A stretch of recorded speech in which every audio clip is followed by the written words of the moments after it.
hope this recording's okay. I'm in a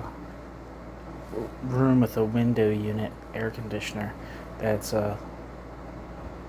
older than time, so it would may cause a little bit of background hum, and you're gonna have to deal with it because I fucking hate you. The state apparatus and social reproduction. Elements of a theory of the bourgeois state. Joachim Hirsch.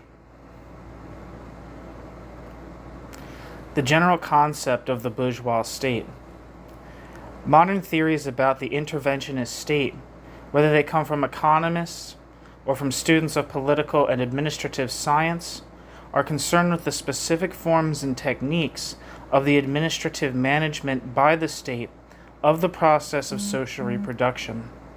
The basic assumption of these theories is that there is a, quote, autonomous, end quote, political apparatus which, even though bound by certain external social constraints, is nevertheless subject to the dictates of the political decision-making process. The main interest of these theorists is in the investigation of forms of administrative organization and techniques which might increase the capacity of the supposedly autonomous, quote, political system, end quote,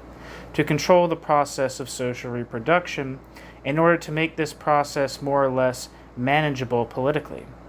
However, the failure of these scientific attempts at policy advice to produce results, at least as far as this ultimate goal of controlling society is concerned,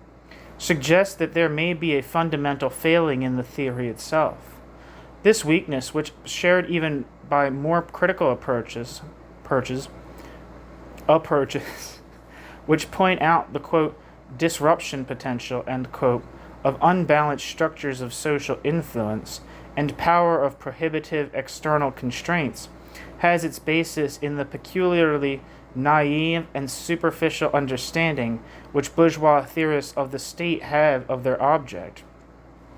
To them, the state appears to be a rationally constructed and therefore just as easily transformable organizational means of it for achieving the general interest and the goals of the community. They make no mention of the fact that the state as it exists today is a historical product, an historically determined form of the organization of domination, which, being historical, has its foundation in the manner of social production and reproduction, which characterizes the bourgeois relation of production and in the resulting class relations. This means, however, that one cannot make statements about the way in which the state apparatus functions,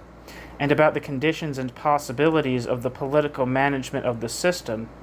before one has worked out consistently from the analysis of the basic laws of the social reproduction process what are the conditions for the constitution of the social form of the bourgeois state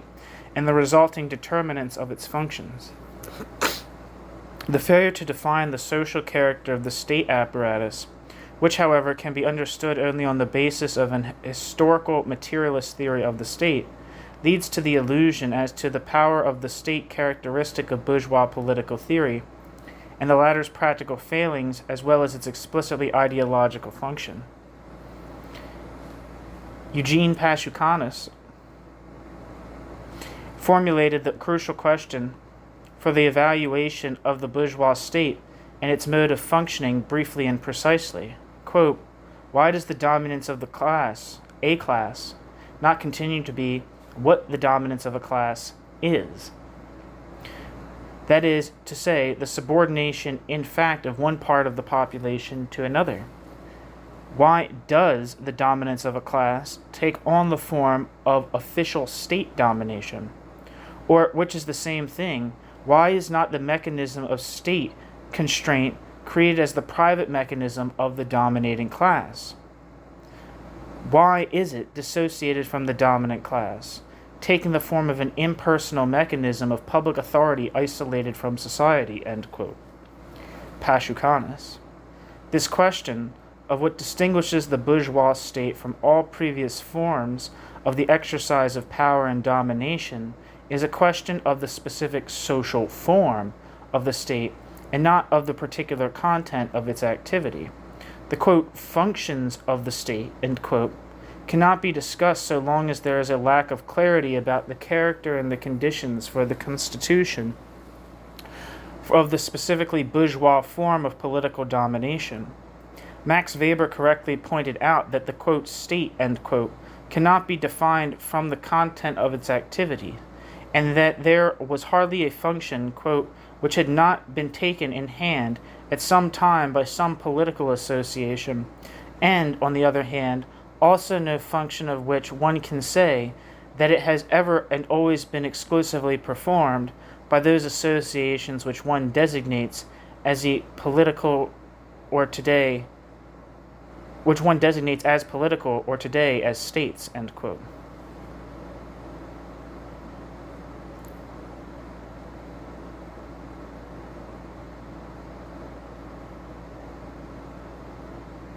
We must, however, proceed from the observation that, quote, legal relations as well as forms of state are to be grasped neither from themselves nor from the so-called general development of the human mind, but rather have their roots in the material conditions of life, end quote. Marx, Preface to Critique of Political Economy. Quote, the material conditions of life, end quote, however, means modes of production, the social conditions under which individuals produce and enter into relations with one another. The starting point of an analysis of the bourgeois state must therefore be the examination of the, quote, anatomy of bourgeois society, end quote. That is, an analysis of the specifically capitalist mode of social labor,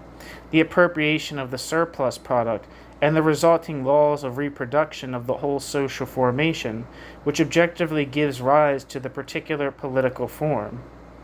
This analysis and its underlying categories cannot be developed here in detail, and so we shall confine ourselves to a brief outline of that which is in any case better explained by Marx.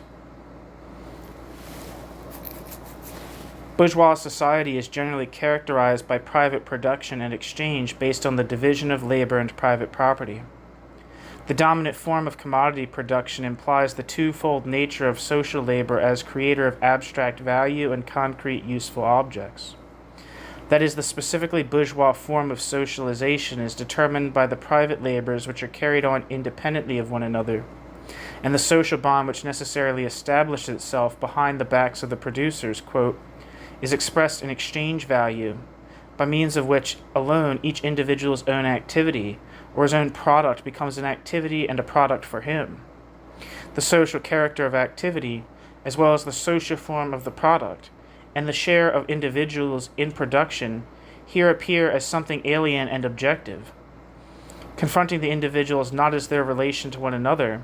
but as their subordination to relations which subsist independently of them, and which arise out of collisions between mutually different individuals. I think that's supposed to be indifferent individuals. Anyway,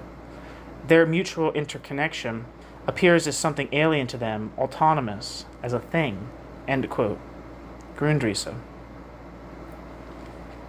The concept of capital as abstract self-expanding value is, however, necessarily contained in this twofold character of labor. Just as the dialectical development of the concept of capital must start from the doubling of commodities into commodities and money, so historically the establishment of capitalist relations of production, primitive accumulation, free wage labor, is the condition for the full development and generalization of commodity production. The employment of a concept of, quote, commodity-producing society, end quote, which disregards the existence of capital, is rather an inadmissible abstraction, both logically and historically. Rather, the antagonism of wage labor and capital, exploitation and surplus value, is contained in the fully developed concept of commodity-producing society. The exchange of equivalent commodities merely mediates, as, quote, necessary appearance, end quote, on the surface of society. The production and appropriation of surplus value, the exploitation of living labor power, and the valorization of capital. As distinct from all previous forms of social production and reproduction, capitalist society is therefore characterized by the fact that, quote, the labor process figures but as a means towards the self-expansion of capital, end quote. And that, quote, reproduction figures but as a means of reproducing as capital, i.e. as self-expanding value, the value advanced, end quote. Capital, Volume 1. This, however, presupposes, quote, the free disposal on the part of the laborer of his own capacities, and on the part of the owner of money or commodities, of the values that belong to him, end quote. The capitalist who normally buys labor power at its value and uses it in the production process, by this means obtains the value of his means of production, and in addition appropriates for himself surplus value. The production of surplus value represents the specific use value of living labor for capital. It is crucial for our analysis that this relationship has to reproduce itself permanently on the basis of the historically established capitalist mode of production. Quote, but that which at first was a starting point becomes by the mere continuity of the process, by simple reproduction, the peculiar result, constantly renewed and perpetuated, of capitalist production.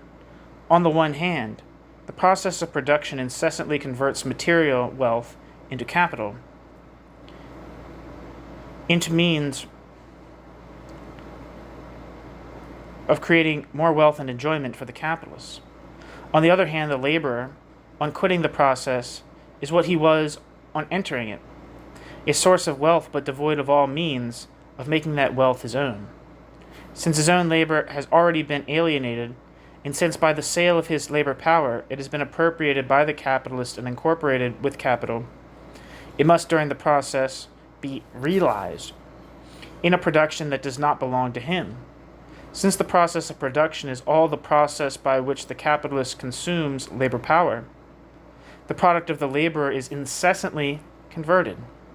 not only into commodities but into capital, into value that sucks up the value-creating power, into means of subsistence that buy the person of the laborer, into the means of production that command the producers. The laborer therefore constantly produces material objective wealth, but in the form of capital, as an alien power that dominates and exploits him. The capitalist constantly produces labor power, but in the form of a subjective source of wealth, separated from the objects in and by which it can alone be realized. In short, he produces the laborer, but as a wage laborer. This incessant reproduction, this perpetuation of the laborer, is the sine qua non of capitalist production, end quote. Capital, Volume 1. I'm really relieved that that quote was a quote, because I was concerned that when I said quote at the beginning of the quote, that it was just a speck of dirt. This is a rough PDF that I'm reading from. Well, it's actually not so bad, but there's markings and shit on it. But so sometimes you'll see a piece of punctuation,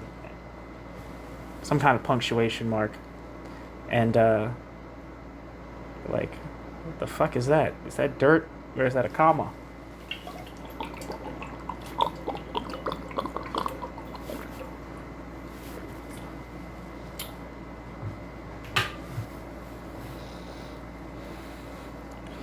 As this process continues and surplus value is constantly converted back into capital, quote, it is evident that the laws of appropriation or of private property, laws that are based on the production and circulation of commodities, become by their own inner and inexorable dialectic changed into their very opposite. The exchange of equivalents, the original operation with which we started, has now become turned around in such a way that there is only an apparent exchange. This is owing to the fact, first, that the capital which is exchanged for labor power is itself but a portion of the product of others' labor appropriated without an equivalent. And secondly, that this capital must not only be replaced by its producer, but replaced together with an added surplus. The relation of exchange subsisting between the capitalist and the laborer becomes a mere semblance, appertaining to the process of circulation, a mere foreign to the real nature of the transaction, and only mystifying the transaction. The ever-repeated purchase and sale of labor power is now the mere form. What really takes place is this. The capitalist again and again appropriates, without equivalent, a portion of the previously materialized labor of others and exchanges it for a greater quantity of living labor. End quote. Capital, Volume 1. Based on the necessary semblance of the exchange of equivalents, the capitalist form of society therefore constantly reproduces itself through the blind operation of the law of value. The social bond and the distribution of social labor is established through the laws of commodity production and commodity exchange. The production process, governed by the law of value, operating behind the backs of the producers, simultaneously reproduces, as a process of valorization, its own social preconditions, without initially requiring any additional external consciousness, i.e., quote, political, end quote, intervention. Quote, it is not just the objective conditions of the process of production that appear as the process of production's result. The same thing is also true of the process of production's specific social character. The social relations, and therefore the social position of the agents of production in relation to each other, i.e., the relations of production, are themselves produced. They are also the constantly renewed result of the process, end quote. Results of the immediate process of production. Concrete class relations and their transformation, the manner in which the labor of society is distributed, the development of the productive forces, in short, the basic social relations are always the historical product of objective laws which assert themselves through the actions of individuals. These laws have a determining effect for as long as the essential structural features of the capitalist form of society remain intact. This means that concrete social structures, the mutual relation of classes and the dominant form of the division of labor, are essentially incapable of being subjected to conscious, planned, in this sense political, influence and transformation. The basic structures and laws of development of bourgeois societies are not capable of being, quote, regulated, end quote, politically. The conscious organization of social relations would require the abolition of the capital relation. If, therefore, we assume that bourgeois society necessarily reproduces its structurally determining characteristics through the operation of objective laws which assert themselves behind the backs of individuals, then the social conditions for the constitution of the form of the bourgeois state can now be more clearly defined by logical derivation. In capitalist society, the appropriation of surplus value and the preservation of the social structure and its cohesion do not depend on direct relations of force or dependence, nor do they depend directly on the power and repressive force of ideology. Instead, they rely on the blind operation of the hidden laws of reproduction. But because the process of social reproduction and the appropriation of the surplus product by the ruling class is mediated through the unimpeded circulation of commodities based on the principle of equal exchange and through the free disposal by the wage laborer of his own labor power, and by the capitalist of the surplus value which he has appropriated and accumulated, the abolition of all barriers which stand in the way, i.e. the direct relations of force between owners of the means of production and of private relations of dependence and restraints, quote, feudalism, end quote, in the sphere of commodity circulation, is an essential element in the establishment of the capitalist form of society. The manner in which the social bond is established, in which social labor is distributed, and the surplus product appropriated, necessarily requires that the direct producers be deprived of control over the physical means of force, and that the physical means of force be localized in a social instance, raised above the economic reproduction process. The creation of formal bourgeois freedom and equality, and the establishment of a state monopoly of force. Bourgeois class rule is essentially and fundamentally characterized by the fact that the ruling class must concede to the force which secures its domination, and existence formally separated from it. Quote, as the relationship of exploitation is made formally effectual, as a relationship of two, quote, independent, end quote, equal, end quote, commodity owners, so political class authority may take the form of public authority. The principle of competition, which is dominant in the bourgeois capitalist world, provides no possibility of associating political authority with an individual enterprise, end quote. Picciotto. The historical emergence of a central state apparatus, with its initially merely de facto monopoly of force, means the suppression of these multifarious, quote, feudal restraints and relations of dependence which permeate society. It therefore implies the possibility of the formation of a territorially homogeneous market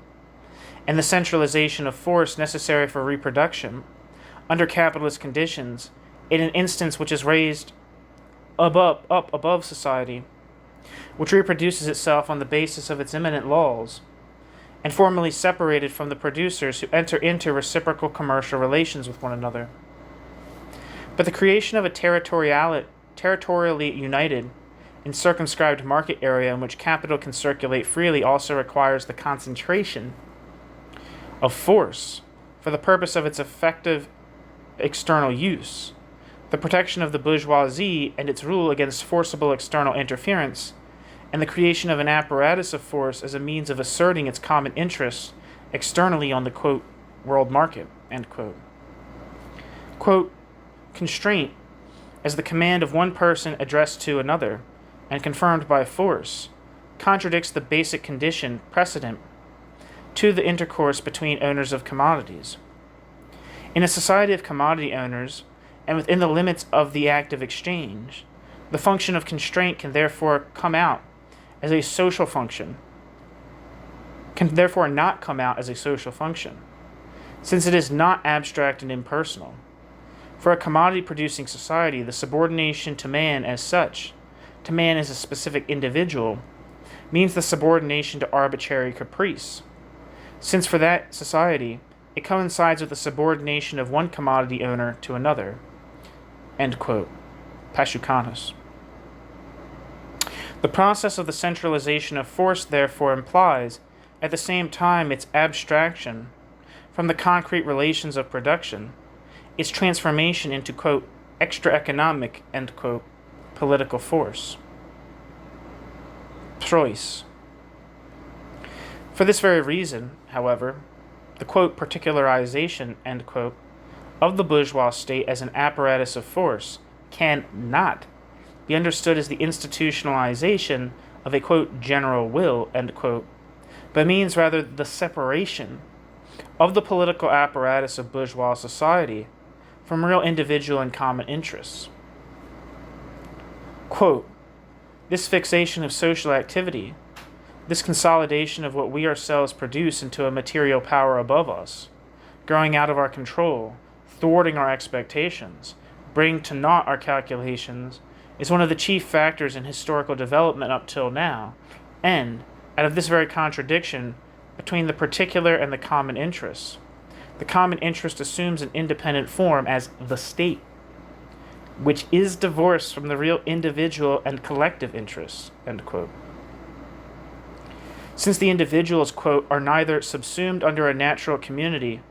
nor on the other hand do they, as conscious members of the community, subsume the community under themselves. It must confront them as independent subjects, as an equally independent, external, accidental, material thing. This is precisely the condition for their existing as independent private persons in a social context, end quote. Grundrisse. Of course, one would need to examine in detail the historical process by which the bourgeois class gained hold of the state apparatus in appropriate form,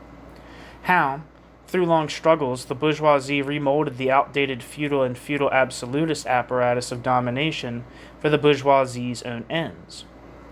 In our analysis, however, we are assuming that bourgeois society has been constituted and capital relations fully established, so this process will not be examined more closely.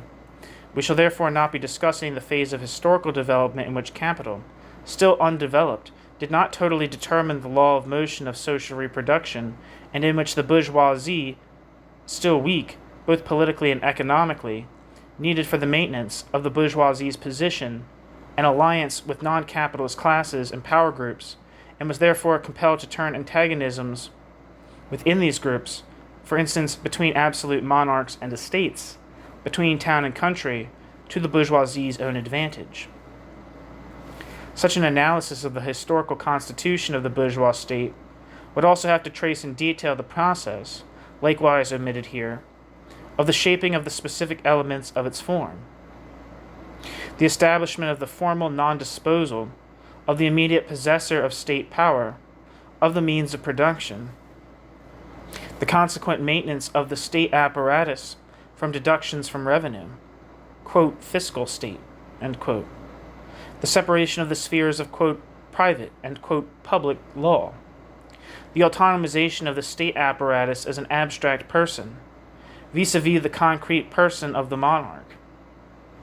the emergence of a professional civil service and of professional politicians, and with this the formal non-identity of administrative position and class membership, and finally the development of the system of parliamentary representation as the mediating sphere between the state apparatus as an apparatus of force and bourgeois society. Our argument is that a theory of the bourgeois state must be developed from the analysis of the basic structure of capitalist society in its entirety, and that in so doing it is first of all a matter of defining the bourgeois state as the expression of a specific historical form of class rule and not simply as the bearer of particular social functions. The attempt to derive from the development of the concept of capital analyzed by Marx in Capital those social functions objectively necessary for reproduction which can only be performed collectively outside the sphere of individual capitals is undoubtedly an important component of a materialist theory of the state and one which on the whole has yet to be developed. But such an approach can only found the objective necessity of the state and not the state itself in its concrete mode of functioning. Because of its specific level of abstraction, the mode of representation in Capital cannot be used without further mediation for the development of the concept of the state.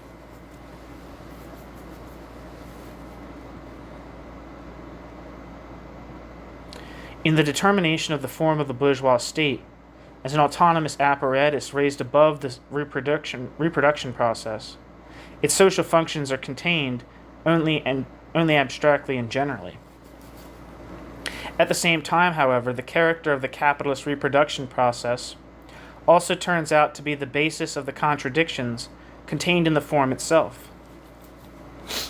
The function of the bourgeois state can never be more than the creation of the, quote, external, end quote, conditions for the social reproduction process which regulates itself on the basis of the law of value.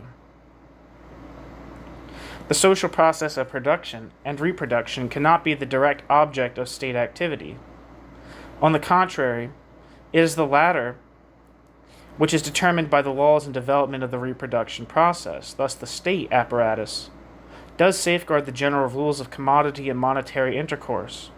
which is brought forth by the circulation of commodities mediating the processes of production and exploitation. But the state neither creates money nor does the state bring into existence the rules of bourgeois legal relations and their foundation, private property. It only codifies norms characteristic of commodity and monetary relations. The legal protection of private property, commercial law, the minting of coins, the issue of banknotes. In this way, it ensures the clarity, stability, and the calculability of legal relations and relations of exchange, and fundamental to all these, it is able, as the apparatus of force, to enforce compliance with these norms against the attacks and infringements of individuals. From the capitalist reproduction process as total process of capital circulation, however, there results at first only as possibility and as general necessity quite a different category of state activity, the production process as labor process producing concrete use values, is under capitalist conditions bound by the chains of private production mediated by exchange and determined by valorization. The inherent impossibility of the conscious organization by society of production based on the division of labor gives rise to dislocations and frictions in reproduction and to the separation of, quote, particular and, quote, general conditions of production, i.e., conditions of production which cannot be produced singly by individual capitals. Just as the capitalist process of reproduction initially generates the category of the, quote, general material conditions of production, end quote, it produces in the bourgeois state as an apparatus removed from the process of competitive valorization of individual capitals and equipped with specific means of force and therefore also with material powers, the authority which is capable of creating the individual capitals in the prerequisites of production, the, quote, infrastructure, end quote, which these capitals cannot establish on their own accord because of their limited profit interest. This same relationship applies to the regulatory and subsidizing intervention of the state in the circulation process, as well as to state intervention which safeguards the capital reproduction process beyond the national boundaries. Finally, from the character of the capitalist process of reproduction as a process of exploitation, which continually reproduces the existing class structure, results the compulsion to use concealed or overt physical force against the proletariat to safeguard bourgeois rule whenever and wherever the proletariat attacks the foundation of the proletariat's exploitation, foundations which are rooted in capitalist property relations and in the relations of production. The contradictions of the capitalist process of reproduction, in which the bourgeois state apparatus has its source and continuing basis, give rise to the apparent inconsistencies in its mode of appearing and activity. As the authority guaranteeing the rules of equal exchange and of commodity circulation and autonomous from the social process of reproduction and the social classes, it acquires a particular form of the mystification of capital, the appearance of class neutrality free from force, which, however, can and must be transformed into an overt use of force both internally and externally, if at any time the foundation of the reproduction and self-expansion of capital and of exploitation are threatened. The bourgeois state's appearance of, quote, generality, end quote, which is determined by its form, is continually shattered by the compulsion also based on its form to intervene directly and with force. Freedom, equality, and the rule of law, therefore, only represent one side of bourgeois rule, which is based in the last instance on the direct physical use of force. Likewise, the rule of general laws, which reflect the conditions of commodity circulation, turns out to be constantly breached by executive measures which become necessary in certain situations to guarantee the general material conditions of production and reproduction and to suppress the working class. Thus, the violence of the bourgeois state is always characterized by simultaneously abstract generality and concreteness specific to a situation, safeguarding the rules which express the blind operation of economic relations of force, goes hand in hand with the direct exercise of the means of force and power of the state for the specific particular purposes of ensuring the reproduction and self-expansion of capital and the domination of the bourgeoisie. Finally, it is implicit in the form of the, quote, particularization, end quote, of the bourgeois state that the state apparatus necessarily and at any time can and must clash not only with the working class or sections of it, but also with the interest of individual capitals and groups of capitals, interests determined by the requirements of valorization.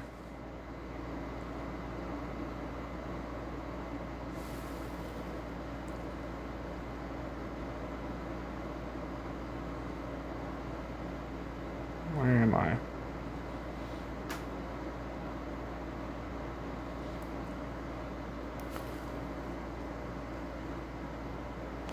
God damn it.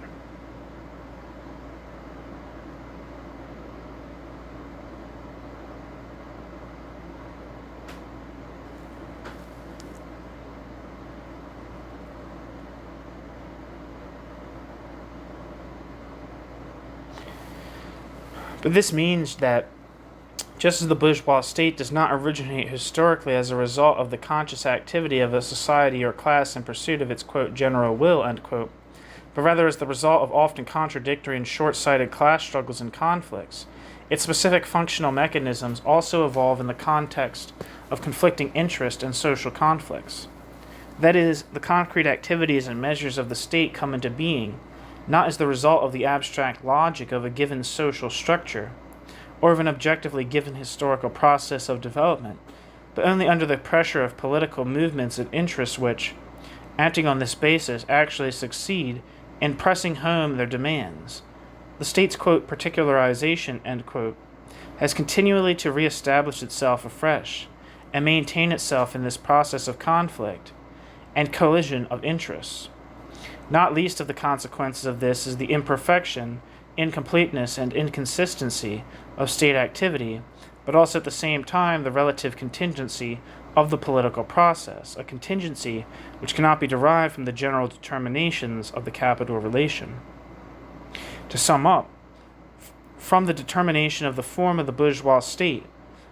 the possibility and the general necessity of its general functions can be derived. The possibility, insofar as the state is a force separated from bourgeois society, is functionally in a position to guarantee the general and external conditions of reproduction, which cannot be created by private capitals, and to intervene with force, quote, against the encroachments as well of the workers as of individual capitalists, end quote. Engels, Anti-Düring. This possibility implies, at the same time, the possibility of interfering with the foundations of the capitalist reproduction process, namely private property and the availability of free wage labor. The general necessity of state intervention results from the fact that the capitalist process of reproduction structurally presupposes social functions which cannot be fulfilled by individual capitals. The general condition of the possibility for the state to guarantee the, quote, general and external conditions, end quote, of the capitalist process of production, i.e. to mediate necessity and possibility, ultimately lies in the fact that the bourgeois state, as an instance raised above the direct production process, can only maintain its form if the capital reproduction process is guaranteed and its own material basis thus secured. This will necessarily manifest itself as the specifically political and bureaucratic interest of the direct holders of state power and their agents in the safeguarding of capital, reproduction, and capital relations.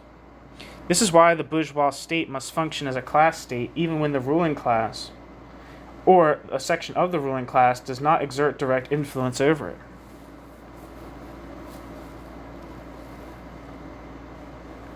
Beyond those general determinations, nothing more can be said on this level of analysis about the functions of the bourgeois state.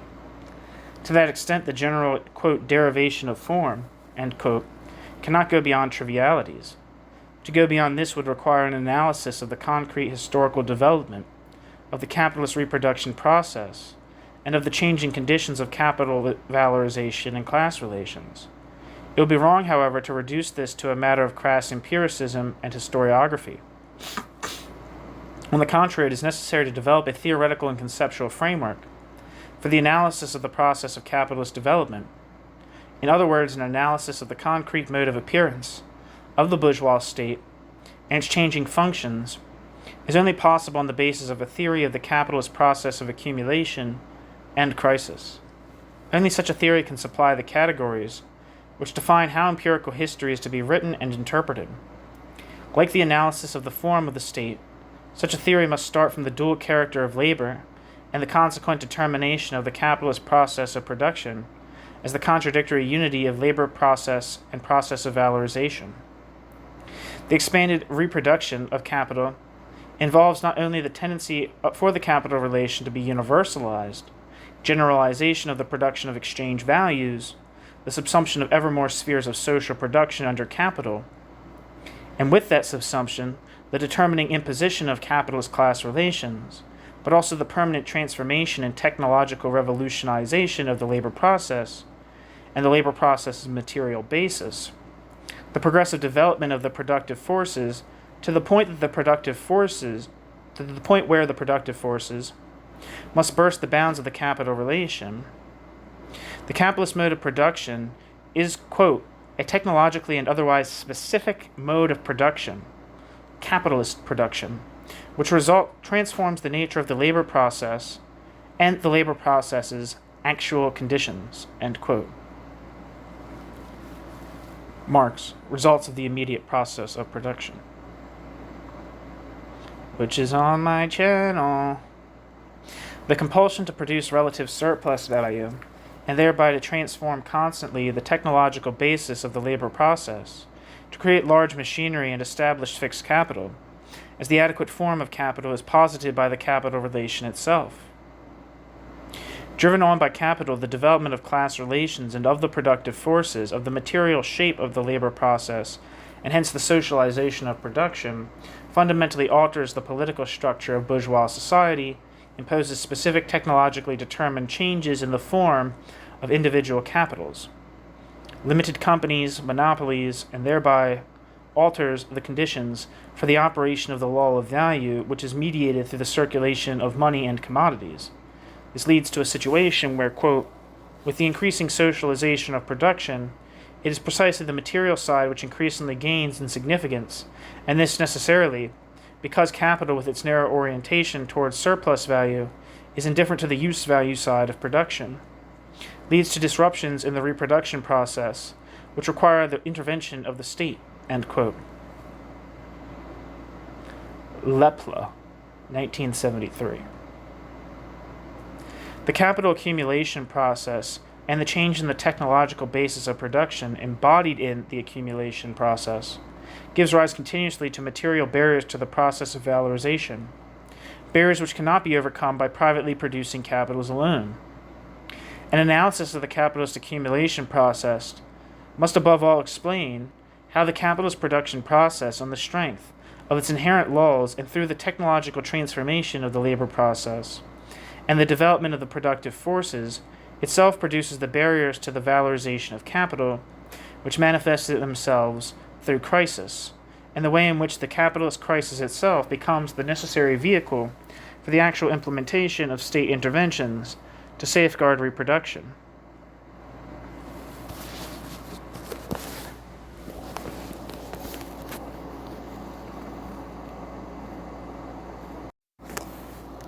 Capitalist process of accumulation and crisis.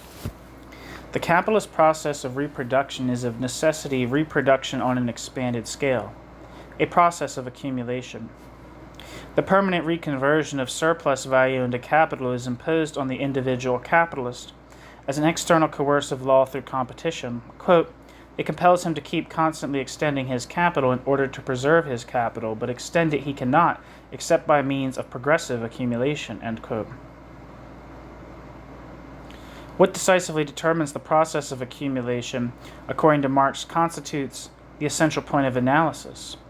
are the transformations in the composition of capital, which inevitably come about in the course of the accumulation process, and with the development of the productive forces advanced through this process. That is, the transformation in the relation of objectified and living labor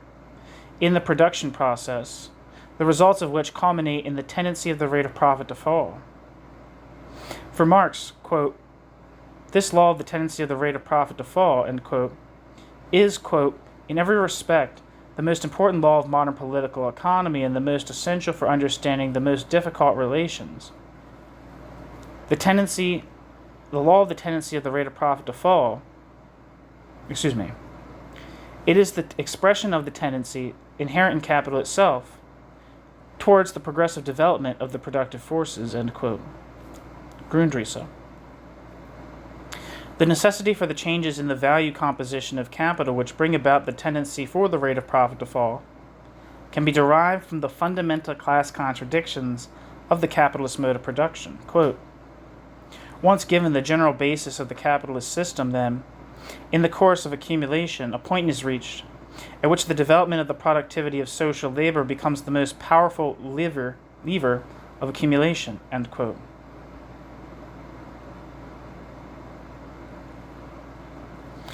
Capital, Volume 1, i.e., at which the technical transformations of the labor process and the development of the productive forces appear as the precondition for further accumulation. The technical revolutionization of the process of production becomes a necessary instrument in capital's conflict with wage labor, mediated through the expansion and self-assertion of individual capitals in competition. Quote, growth of capital involves growth of capital's variable constituent, or of the part invested in labor power, a part of the surplus value turned into additional capital must always be retransformed into variable capital or additional labor fund. If we suppose that, all other circumstances remaining the same, the composition of capital also remains constant, i.e. that a definite mass of means of production constantly needs the same mass of labor power to set that mass of means of production in motion, then the demand for labor and the subsistence fund of the laborers clearly increase in the same proportion as the capital, and the more rapidly the capital increases. Since capital produces yearly a surplus value, of which one part is yearly added to the original capital, since this increment itself grows yearly along with the augmentation of the capital already functioning. Since lastly, under special stimulus to enrichment, such as the opening of new markets, or of new spheres for the outlay of capital in consequence of newly developed social wants, etc., the scale of accumulation may be suddenly extended,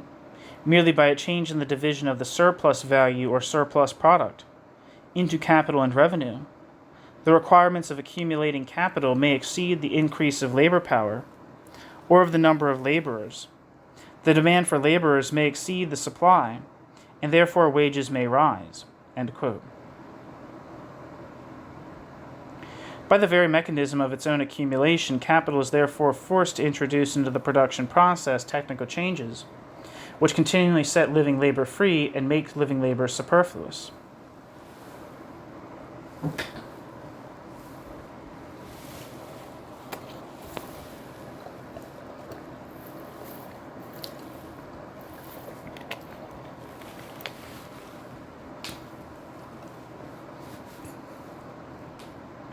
The mechanism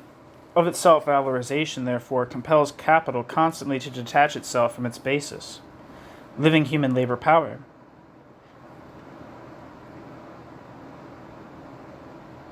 Capital can only utilize the productive force of labor by developing this productive force, and this means intensification of the division of labor and the subjection of living labor power to the system of machinery. Under developed capital relations, the process of production ceases to be, quote, a labor process in the sense of a process dominated by labor as that process's governing unity. Labor appears rather merely as a conscious organ, scattered among the individual living workers at numerous points of the mechanical system, subsumed under the total process of the machinery itself, as itself only a link of the system, whose unity exists not in the living workers, but rather in the living active machinery. End quote. Grundrisse. Quote, the development of the means of labor into machinery is not an accidental moment of capital, but is rather the historical reshaping of the traditional inherited means of labor into a form adequate to capital, the accumulation of knowledge and of skill, of the general productive forces of the social brain, is thus absorbed into capital, as opposed to labor, and hence appears as the attribute of capital, more specifically of fixed capital, insofar as it enters into the production process as means of production proper. Machinery appears then as the most adequate form of fixed capital. Fixed capital, insofar as capital's relation with itself are concerned, appears as the most adequate form of capital as such. The full development of capital, therefore, takes place, or capital has posited the mode of production corresponding to capital, only when the means of labor has not only taken the economic form of fixed capital, but has also been suspended in its immediate form, and when fixed capital appears as a machine within the production process, opposite labor,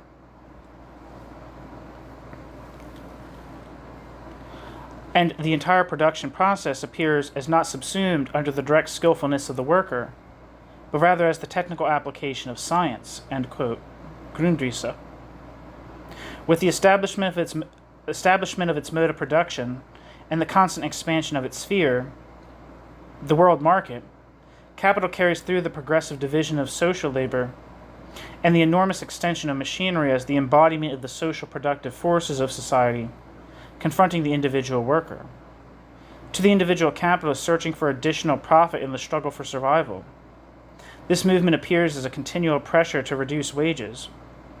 which to him represent a deduction from the capital advanced, through rationalization, i.e. through the replacement of living labor by machinery. The very concept of capital, therefore, posits the need for thoroughgoing transformations of the technology of production. The different phases of the, quote, industrial revolution, end quote, because it is inherent in the capitalist form of exploitation that objectified labor stands opposed in growing quantity and in constantly changing form to living labor, sucks it up and again repels it. Science and technology appear as the necessary supplement to capital in capital's struggle with labor. The process of progressive accumulation and the associated development of the productive forces do in fact come up against a boundary line drawn by the changing composition of capital. The increasing productive force of labor means that the individual worker sets in motion ever-increasing masses of the means of production and raw materials, etc. The technical composition of capital, the relation between the mass of the means of production and labor power, means of production over labor divided by labor power, changes. Therefore, all other things being equal, the value composition of capital, constant capital divided by variable capital, must also change, if not proportionally, at least in the same direction.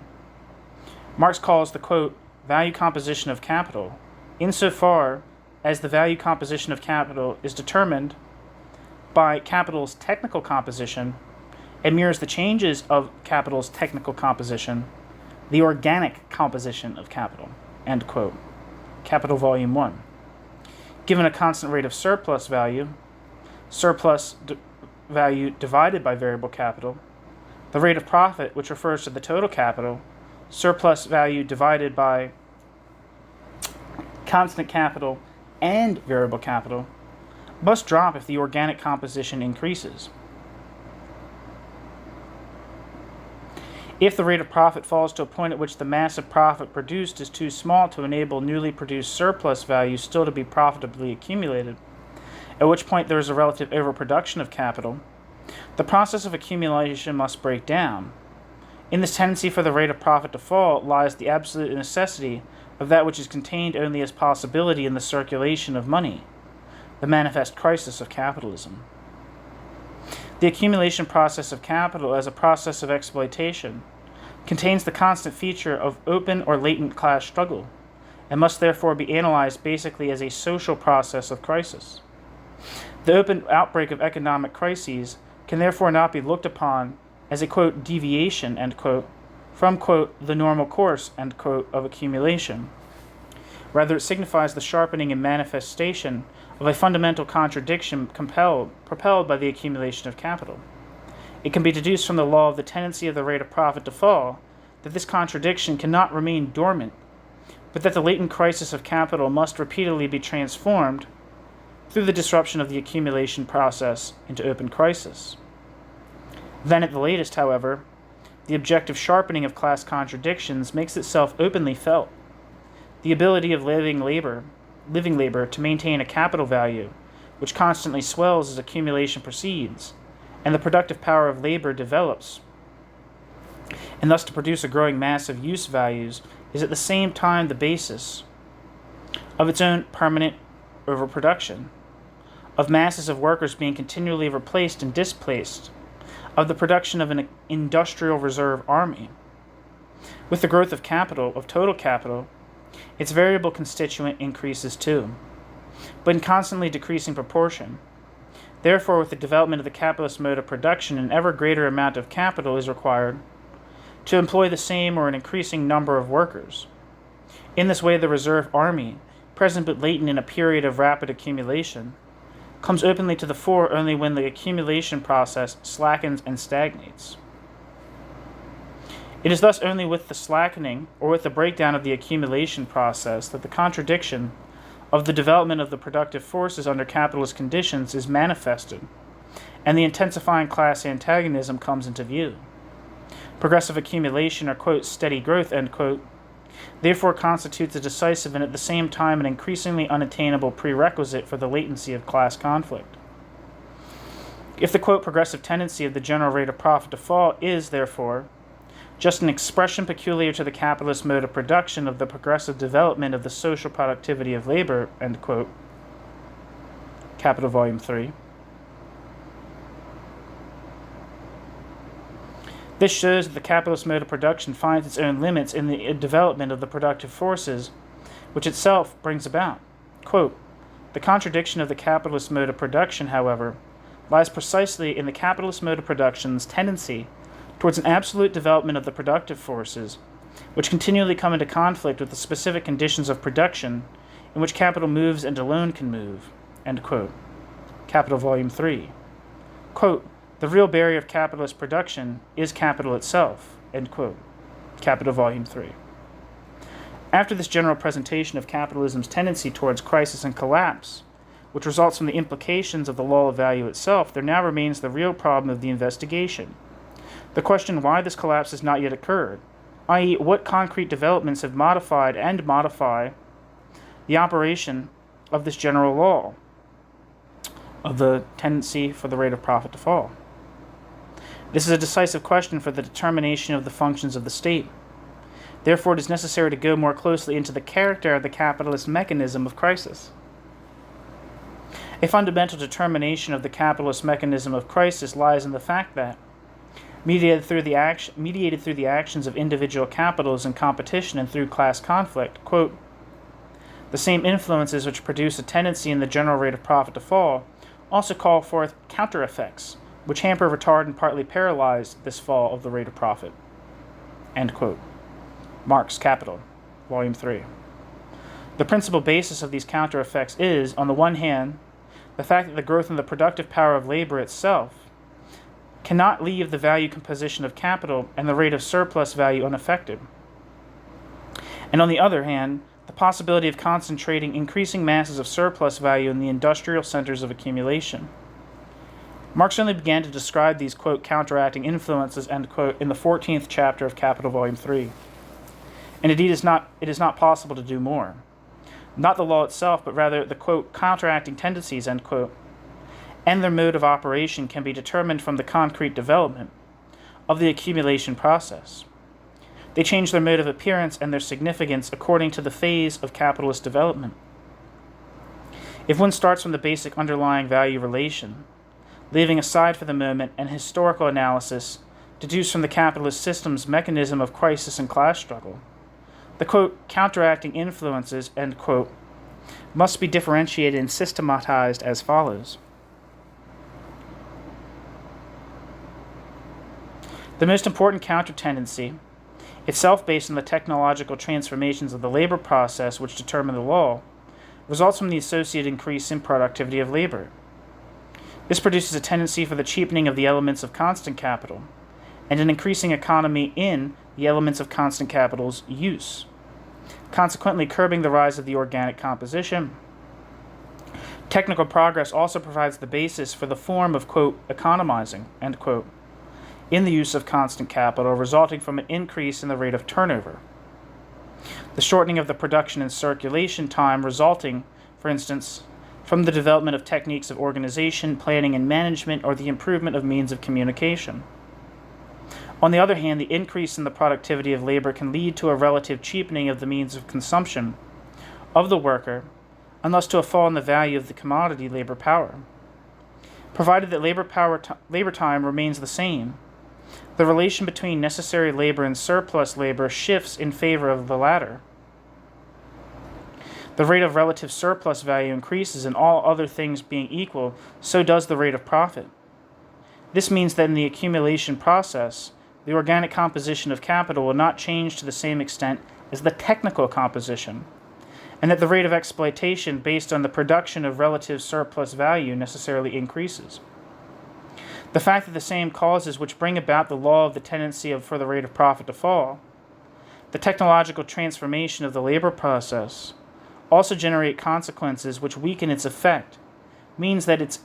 is enormously difficult to assess quantitatively.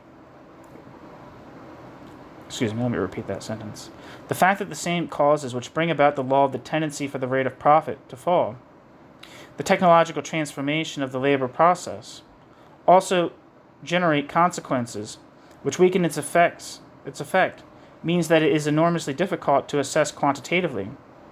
let alone predict the extent and the speed of the change in the rate of profit. The force with which the law actually asserts itself also depends very much on the quality of the technical changes, referred to in bourgeois economics as, quote, labor, end quote, or, quote, capital-saving, end quote, innovations. It is already clear from this that the validity of the law of the tendency for the rate of profit to fall does not exclude a temporary increase in the average rate of profit, which of course does not detract from its effect in the long term. On a different level, there are those factors which influence the tempo of technological development, and thus the changes in technical composition,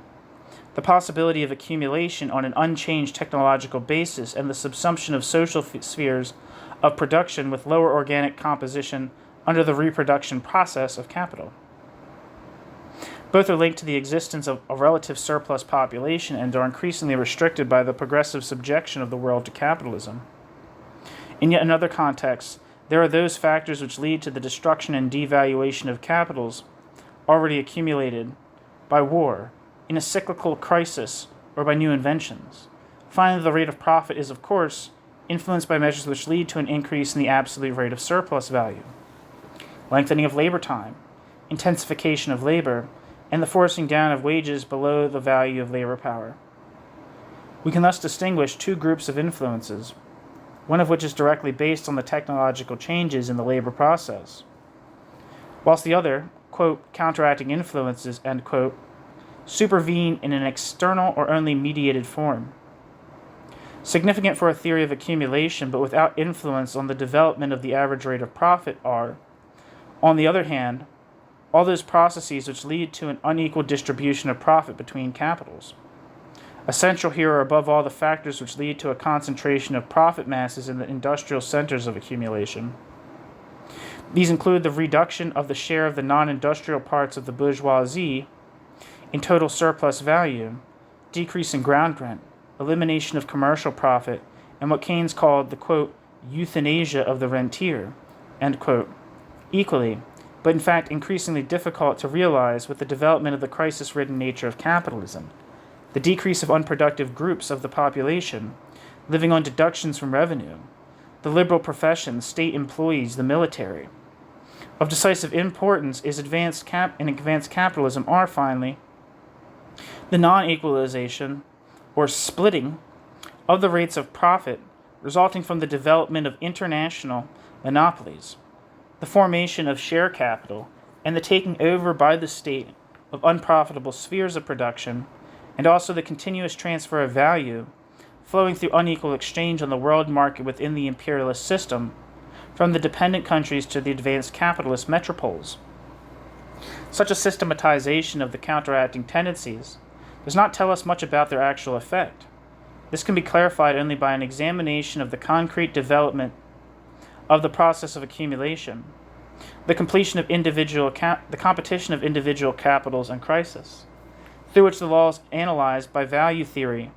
actually assert themselves in their contradictory form.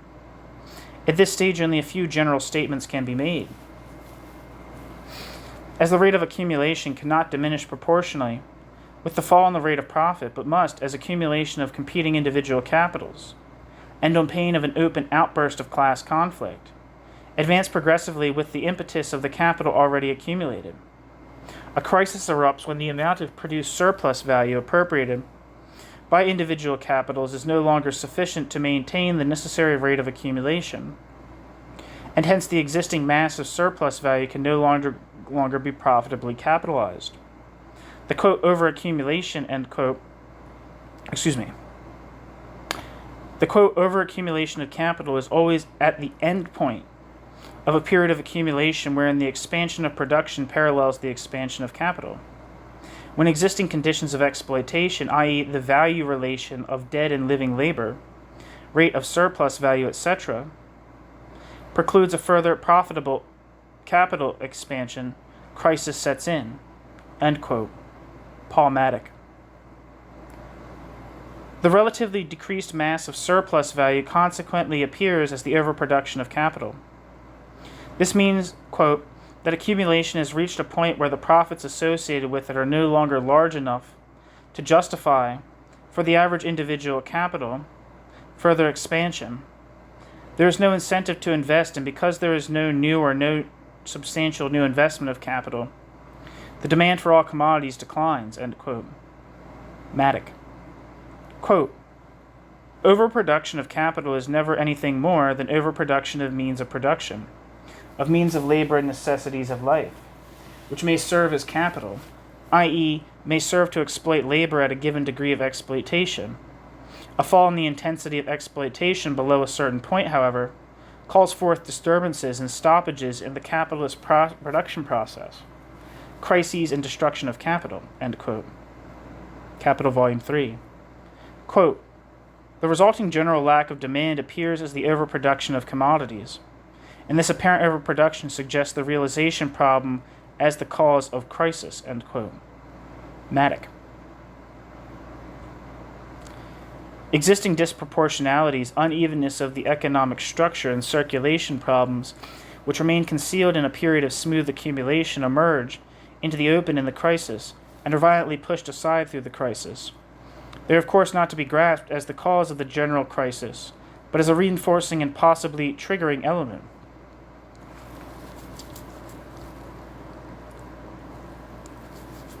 The function of the crisis does not, however,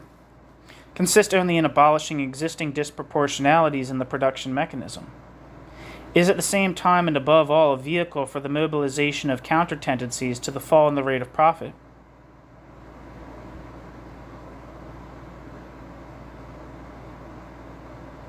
For example, through increased rationalization or through the intensification of imperialist exploitation. Quote, at any given time, the actual borders of capital expansion are determined by general social conditions, which include the level of technology, the size of the already accumulated capital, the availability of wage labor, the possible degree of exploitation, the extent of the market, political relations, recognized natural resources, and so forth. It is not the market alone, but the whole social situation, in all its ramifications, which allows for, or sets limits to, the accumulation of capital. End quote. Paul Matic. Since these general social conditions of production do not automatically adapt to capital accumulation, the crisis breaks out into the open when the process of accumulation comes up against their limits. In the crisis, these limits are in fact redefined, and the general conditions of production are reorganized. The necessity to reorganize fundamentally the conditions of production and the relations of exploitation whenever they no longer correspond to the level of accumulation attained, but also their relative rigidity and independence from the direct process of production at each level reached, explain among other things the periodic nature of the crisis. The various cycles of the crisis appear as an imitation, in miniature, of the long-term trend of capital accumulation as, quote, an interrupted tendency to collapse, end quote. Thus, it is clear that the, quote, counter-tendencies, end quote, to the fall in the rate of profit should not be understood as the sum of isolated factors, but are rather the expression of a social complex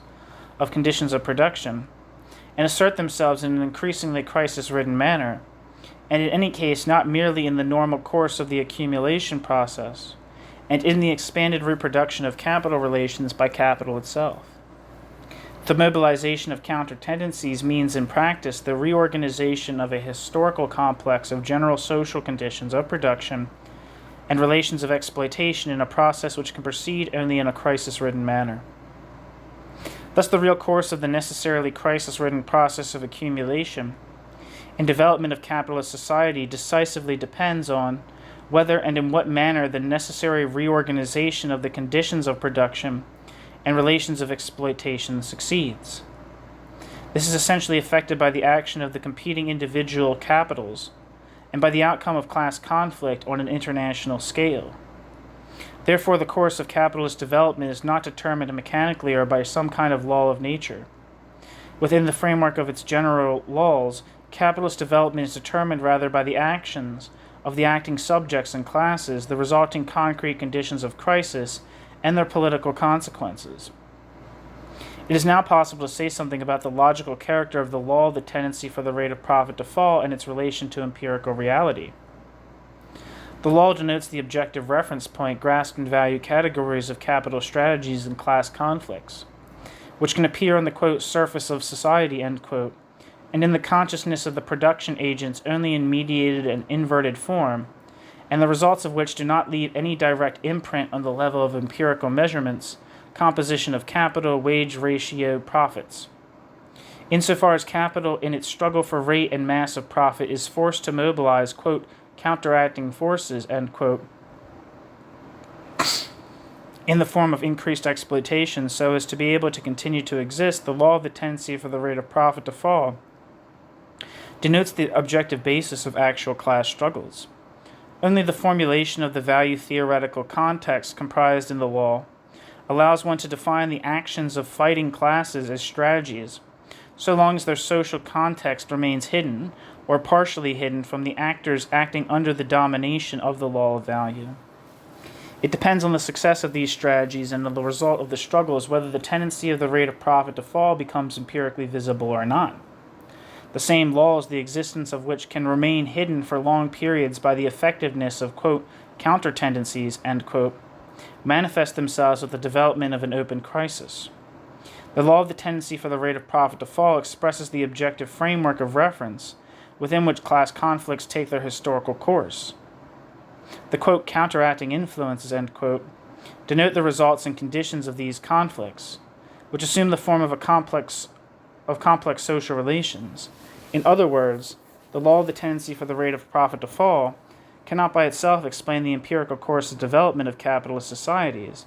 The former is the formulation of the latter's contradictory motive forces,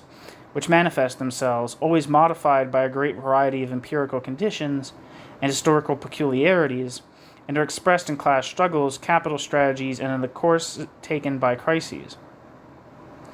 The historical process of development of capitalist society is therefore to be understood as the progressive development of the productive forces advanced by the accumulation of capital, a development which continually comes into conflict with the narrow basis of capitalist relations of production. This contradiction manifests itself in a fundamental tendency towards crisis and collapse, which can only be counterbalanced by the permanent reorganization through crisis of social conditions of production and relations of exploitation.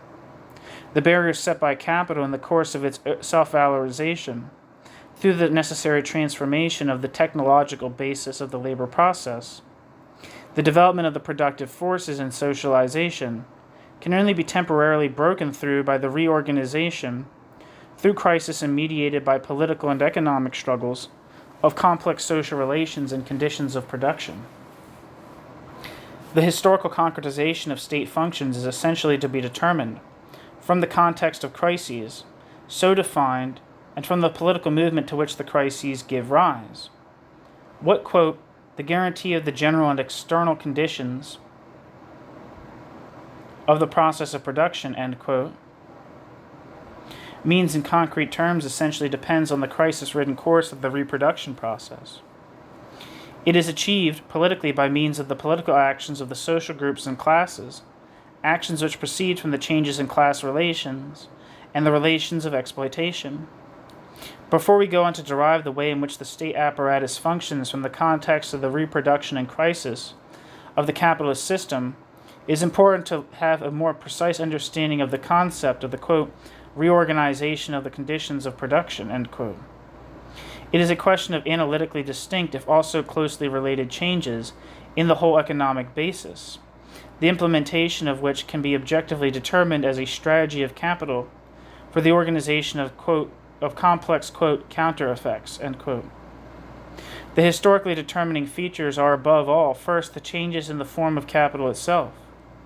Monopolies, the transformation of property relations and relations of control, joint stock companies. The extension of the credit system. Second, the expansion of capital on the world market. The export of capital and the formation of an imperialist world system. Third, the forced development of the productive forces and the acceleration of scientific technical progress.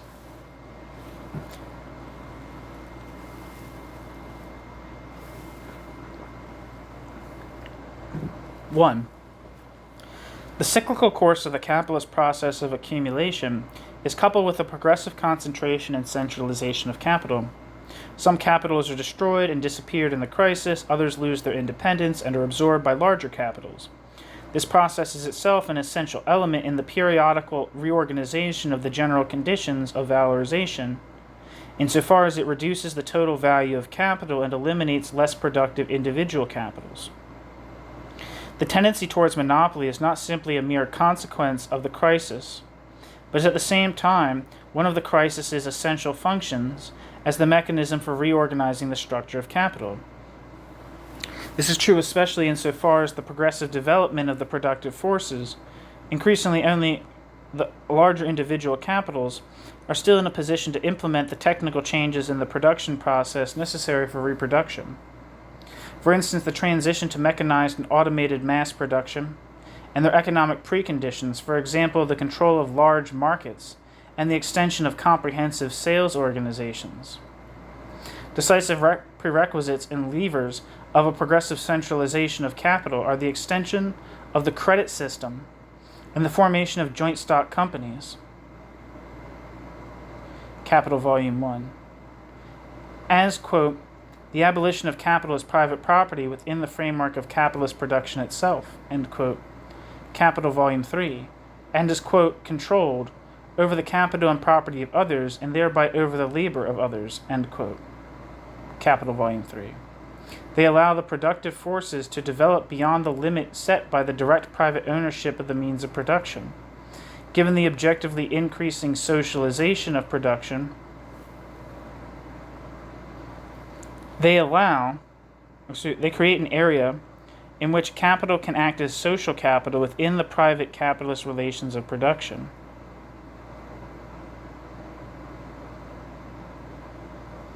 Given the objectively increasing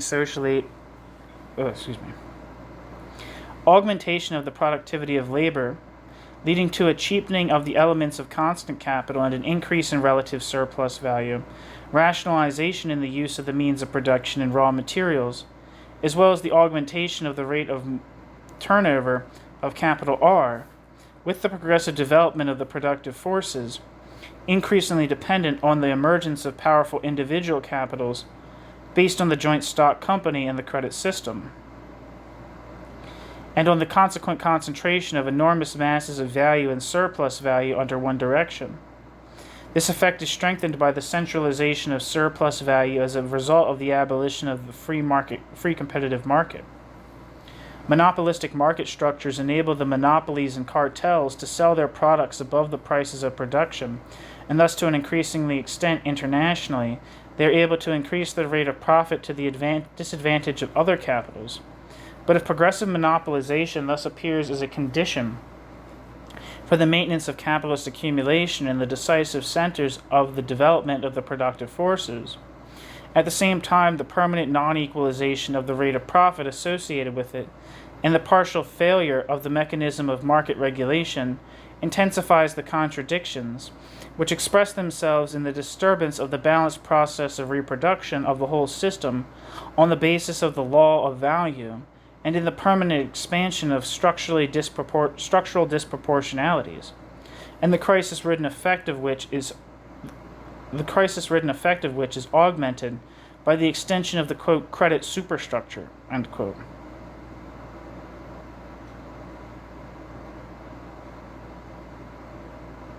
Two, because the ultimate cause of the capitalist crisis mechanism lies in the contradiction between the progressive development of the forces of production and the narrow basis of the relations of production, there is an absolute tendency for capital constantly to extend the market and the external field of production and to create a world market. The slackening of production on a given basis of production must be overcome by incorporating ever new spheres and peoples into the capitalist mode of production, i.e. the possibility of accumulation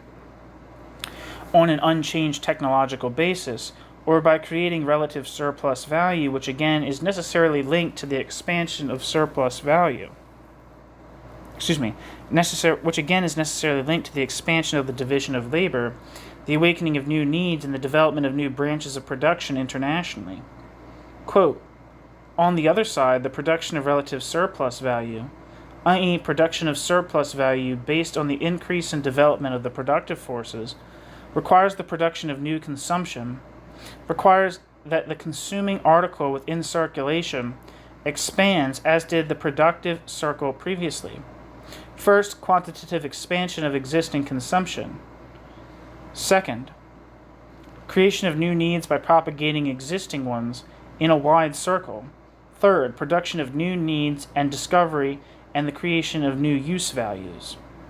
Hence, the exploration of all of nature in order to discover new useful quantities in things, universal exchange of the products of all alien climates and lands, new artificial preparation of natural objects by which they are given new use values. End quote. Grundrisse. In other words, as accumulation progresses, there are clearly defined limits to the successful reorganization of the conditions of valorization in a restricted national framework. The tendency for the rate of profit to fall must lead to the extension of the sphere of capital beyond national boundaries. The progressive extension of the market and the export of capital are therefore the direct results of falling rates of profit and of relatively too small mass of surplus value. Quote, capitalism is in crisis not because of an abundance of surplus value, but because capitalism cannot raise the surplus value short of reorganizing the world capital structure. End quote. Paul Maddock. The progressive capitalization of the world and the creation of the world market as the product and precondition for the reorganization of the conditions of production means at the same time the intensification of competition, increasing pressure towards monopolization, the generalization of crises, and the increased aggressiveness of advanced capitalist countries in the struggle for control of areas of cheap raw material production, markets, and spheres of investment. If on the one hand the capitalization of the world is an absolute necessity for the permanent reorganization of the conditions of production, the increase in the productive power of labor, and the absolute or relative increase of surplus value, at the same time its incomplete achievement and the resulting unevenness in worldwide economic development, are the foundations of a permanent one-sided transfer of masses of value between the developed countries themselves, but mainly from the backward countries to the imperialist metropoles. This, quote, unequal exchange, end quote, is intensified by the existence of international monopolies and cartels, for example, cartels which purchase raw materials. It is based on the coexistence of differences in the organic composition of capital and the productivity of labor, with the international equalization of the rate of profit so that the less developed country gives, quote, more objectified labor in kind than it receives, end quote. The more developed country taking back, quote, more labor in exchange for less labor, end quote, than the undeveloped. If, therefore, the losses and profits of the exchange of goods offset one another within a country, this is not necessarily the case in foreign trade. Quote, here the law of value undergoes essential modification, end quote. Theories of Surplus Value, Volume 3.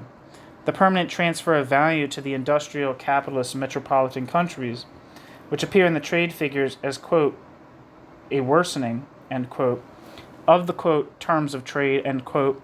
for the backward countries are furthered by the differences in the value of labor power, by the possibility in undeveloped countries of depressing wages below this value, and thereby physically wrecking the labor force in order to transfer steadily the extra profits made in this way by capital investment there to the capitalist centers. As economic development in the advanced capitalist countries becomes increasingly crisis-ridden, the exploitation of the dependent countries, which mostly produce raw materials or primary products on the basis of unequal exchange, and the imperialist concentration and centralization of masses of surplus value become a decisive condition for the successful compensation of the general tendency towards crisis and collapse and for the maintenance of the process of accumulation in the centers. In contradiction to the tendency for a progressive capitalization of the world and a generalization of the capital relation, a development towards a continuous augmentation of existing differences in development and economic imbalances emerges. In accordance with the logic and laws of the process of accumulation, the concentration of the metropoles on technically advanced production is given greater impulsion precisely by the transfer of value from the dependent countries.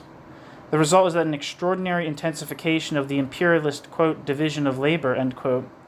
which at the same time increases the real economic dependence of the metropoles on the less developed countries. Certain raw materials, textiles, foodstuffs, and primitive finished products can be obtained only from those countries if the rate of profit is not to fall more sharply.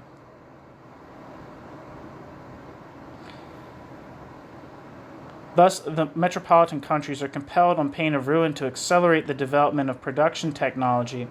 and at the same time to control effectively these countries and their relations of exchange.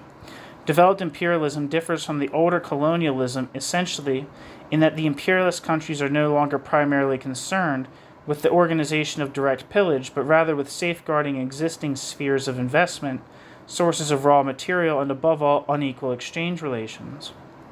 With the advance of the accumulation process and the results of the reorganization of the conditions of production in the metropoles, there emerges an increased dependence of the metropoles in general on the Third World, and consequently a latent generalization of class struggle.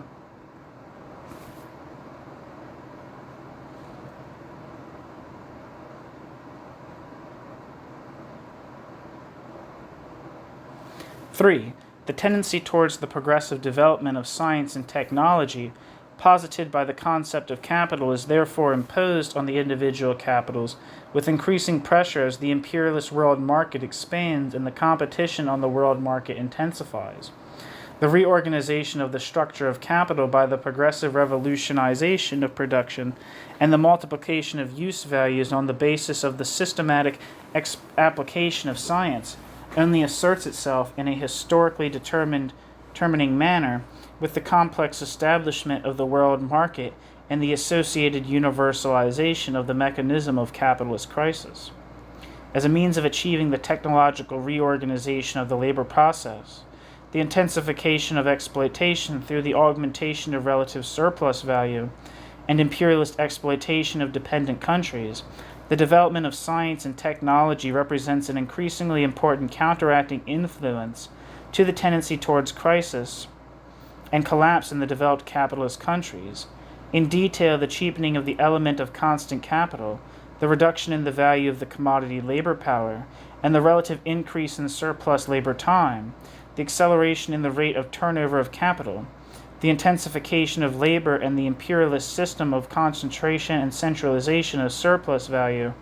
in the metropoles constitute the complex of, quote, counter-tendencies, end quote, directly associated with the development of science and technology. The acceleration of scientific and technological progress, forced by developed capitalism's tendency to crisis, signifies an increase in the pace of the development of the productive forces and rapidly advances the socialization of production. The result of this is that the external material conditions of production and reproduction, which have to be produced by the state, acquire increasing significance for the maintenance of the accumulation process.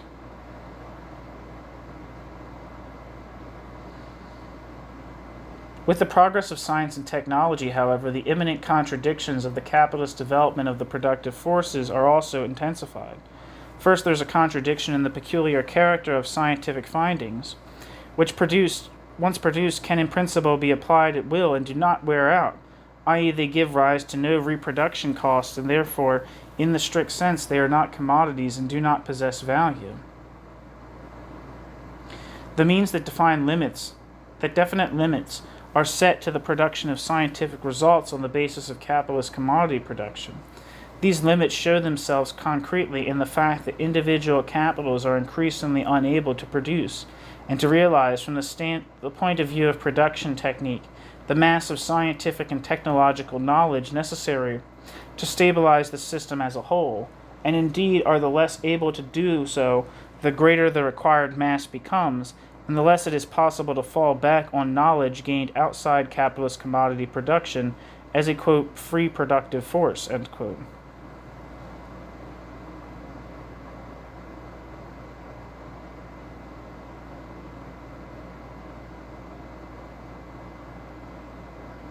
Second, the tendency towards the destruction of the natural basis of production and the natural foundations of civilization, which had been at the disposal of capital in earlier phases of capital's developments, likewise, as, quote, free productive force, end quote, grows stronger with the progressive revolutionization of production techniques. Thus, the advance of the process of accumulation gives rise to a growing number of negative, quote, external effects, end quote,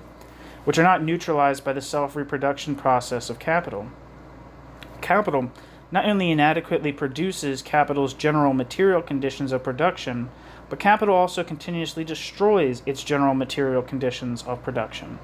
Quote, destruction of the environment, end quote.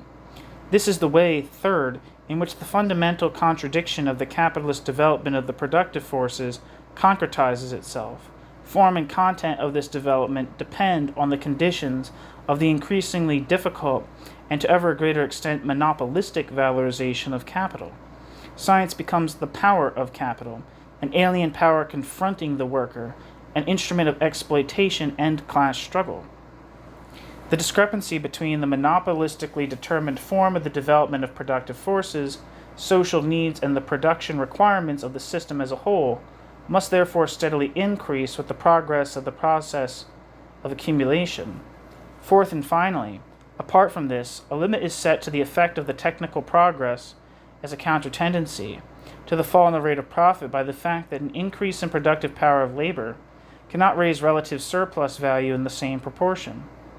Quote, thus the more developed already capital is, the more surplus labor it has created, the more terribly must capital develop the productive force in order to realize itself in only smaller proportion, i.e., to add surplus value, end quote. Magnified by the restrictions which are imposed on the progress of science and technology on the basis of the competition of individual capitals, technical progress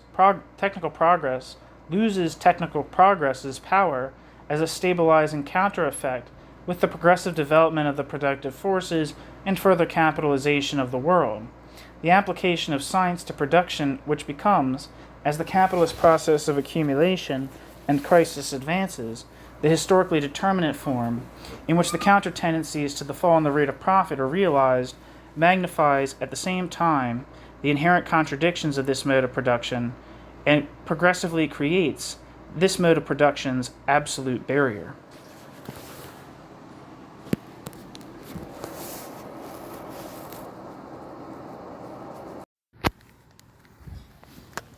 The historical development of state functions.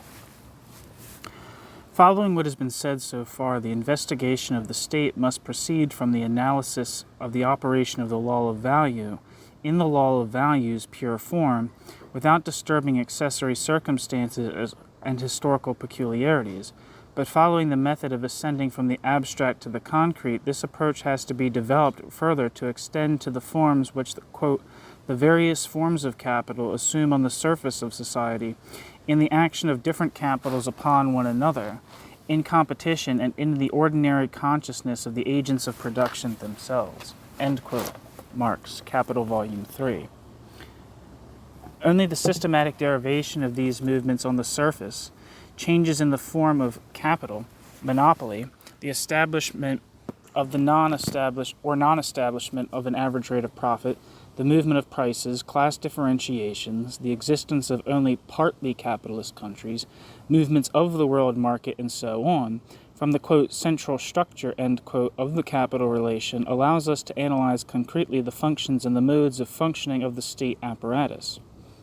The logical and at the same time historical concretization of the movements of capital and the way in which they shape class struggles and competition must thus be the starting point of any investigation of political processes, if it is not to relapse into the failing of mechanical economic determinism or abstract generalization. In the third volume of Capital, Marx himself began to carry the analysis further from the level of, quote, capital in general, end quote, to the, quote, concrete forms of capital, end quote, even if he did not pursue this to the end. Rosdolsky. At any rate, it seems to us that the necessary logical connection between the investigation of, quote, capital in general, end quote,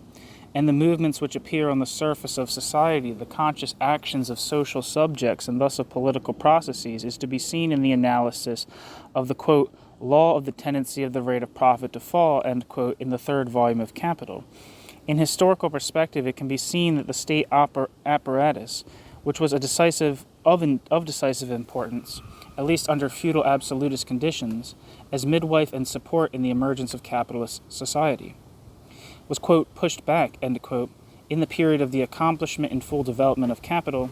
tendentially, though by no means absolutely, being reduced to the function of guaranteeing capital relations and the general external conditions of production.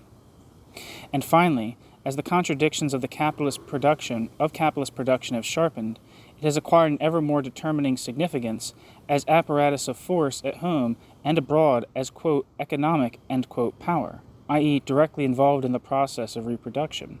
From this point of view, it can be seen that the liberal phase of bourgeois society, with its comparatively, though this varies from country to country, weakly developed state bureaucracy and relatively well-functioning parliament, was no more than an episode, which, moreover, because of particular historical conditions, was hardly of formative significance in Germany. The development towards the modern interventionist state is to be understood as the development of a form peculiar to the capitalist system within which the contradiction between the growing socialization of production and private appropriation can temporarily move. Therefore, the investigation of the state functions must be based on the categorical analysis of the historical course of the process of capitalist reproduction and accumulation. The investigation of state functions must be It must be borne in mind, however, that this is not a question of the logical deduction of abstract laws, but of the conceptually informed understanding of a historical process in which the objective tendencies determined by the law of value and the capital relation assert themselves through the mediation of concrete political movements and processes, class struggles, and conflicts between individual capitals and groups of capitals on a national and on an international level. The theoretical investigation of the state cannot be limited to the conceptual development of the law of value and the analysis of, quote, capital in general, end quote, but must embrace the whole of the social, political, and national conditions of the production of the social formation, conditions which are subject to certain historical processes of transformation. This means that the attempt to systematize concrete functions of the state cannot proceed abstractly from the apparently objective logic of economic structures or developmental processes, but must focus on the development of class relations and class struggles mediated by the transformations in the economic base, the resulting conditions for securing the political domination of the bourgeoisie. The concrete content of the functions potentially falling to the bourgeois state apparatus on the basis of the bourgeois state apparatus's specific social form determination is essentially determined according to the conditions, which are changed by the development of the social basis of capitalism, for the maintenance of the capitalist form of exploitation and securing of bourgeois domination. The contradictory character of the capital relation is never allowed, the protection of bourgeois domination, to rest merely on the state guarantee of the circulation of commodities, which mediates the process of exploitation and its foundations. The guarantee of private property and of the adherence to the rules of exchange, the enforcement of uniform formal rules of competition, etc. Instead, it has always required concrete interventions by the state apparatus in the material preconditions of the production process and the conflicts between classes to keep the process of economic reproduction in motion and the class struggle latent.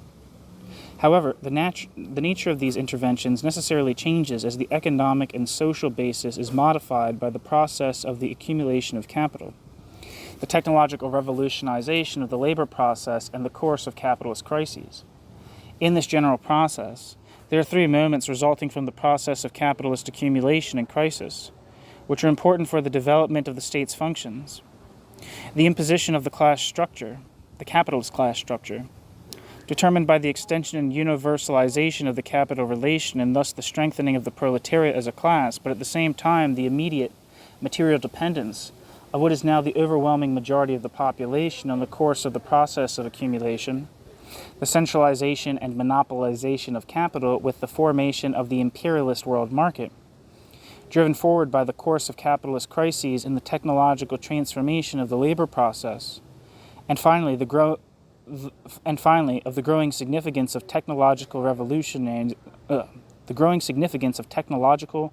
revolutionizations of the labor process and process of circulation as a basis for introducing, quote, counter-tendencies, end quote, to the falling rate of profit, and as a cause of increasing state interventions to establish and secure the, quote, general, end quote, material conditions for the process of production and reproduction of capital. It seems to us that this is the frame of reference within which the development of the concrete activities of the state must be interpreted. However, a strict, quote, derivation, end quote, of the functions of the state is still not possible in an investigation which remains at the analytical level of, quote, capital in general, end quote. At this stage, only the objective material foundations of the concrete development of activities of the state can be indicated without claiming thereby to define these activities as, quote, necessary, end quote, in these activities' particular historical form. A derivation of state functions which aims to avoid the mistake of taking, without more ado, empirical history to be an objective necessity, for which there could have been no alternatives, needs to be supplemented by a conceptually informed analysis of the movements of competition and of the development of class struggles. Since concrete state functions come into being only through the mediation of competition and class struggle, in itself the derivation of objective determinations of the functions of the state apparatus from the laws of the reproduction of capital tells us nothing decisive about whether and in what form certain state activities result from those determinants. In addition, we need to know the objective determinants are transformed into concrete actions. We need to know how the objective determinants are transformed into concrete actions of competition and class struggle. Therefore, an analysis at the present level of abstraction has also only very limited prognostic value. For a strict, quote, derivation, end quote, of the functions of the state from the movements of the class struggle and competition, we should need, however, an adequate theory of these processes on the, quote, surface, end quote, of society. A theory which we do not yet have. We shall content ourselves, therefore, with a presentation of the empirical complexes of functions which result from the laws of the process of social reproduction, and which can be determined as being, quote, objectively necessary, end quote, in their character and their general structure, but not, however, in their concrete form of appearance.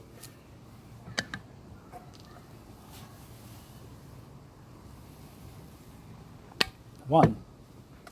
the increasing and political economic strength of the working class, which grows with the progressive extension of the capital relation, is the essential foundation for the extension of, quote, welfare state, end quote, intervention. The introduction of measures of social security, protection of employment, accident, illness, and old age insurance, social assistance, etc., is indeed a direct consequence of changes in the labor process, increasing physical and mental exhaustion of labor power, and the dissolution of traditional forms for reproducing and maintaining labor power, semi-agrarian family structures and modes of production, private charity. Likewise, with the increasing application of technology to production and the growth of fixed capital, it becomes increasingly important for capital that the state as general social instance, quote, in its fractional parts undertakes for Mr. Capitalist the business of keeping his virtual instrument of labor intact as reserved for later use, end quote. Grundrisse, unemployment benefit, industrial retraining, etc. Nevertheless, these elements of a welfare state, even if these elements of a welfare state are in the objective interest of capital, and although these elements of a welfare state are essentially forms of redistributing income within the working class in the framework of state control of part of the wages fund, have to be fought for by the working class and the working class's organizations against the resistance of the bourgeoisie. Historically, the gradual and partial successes of the working class in safeguarding and improving their conditions of labor and reproduction with the help of the state apparatus and within the framework of bourgeois society have shown themselves to be at the same time an essential moment in social pacification and in keeping class struggles latent.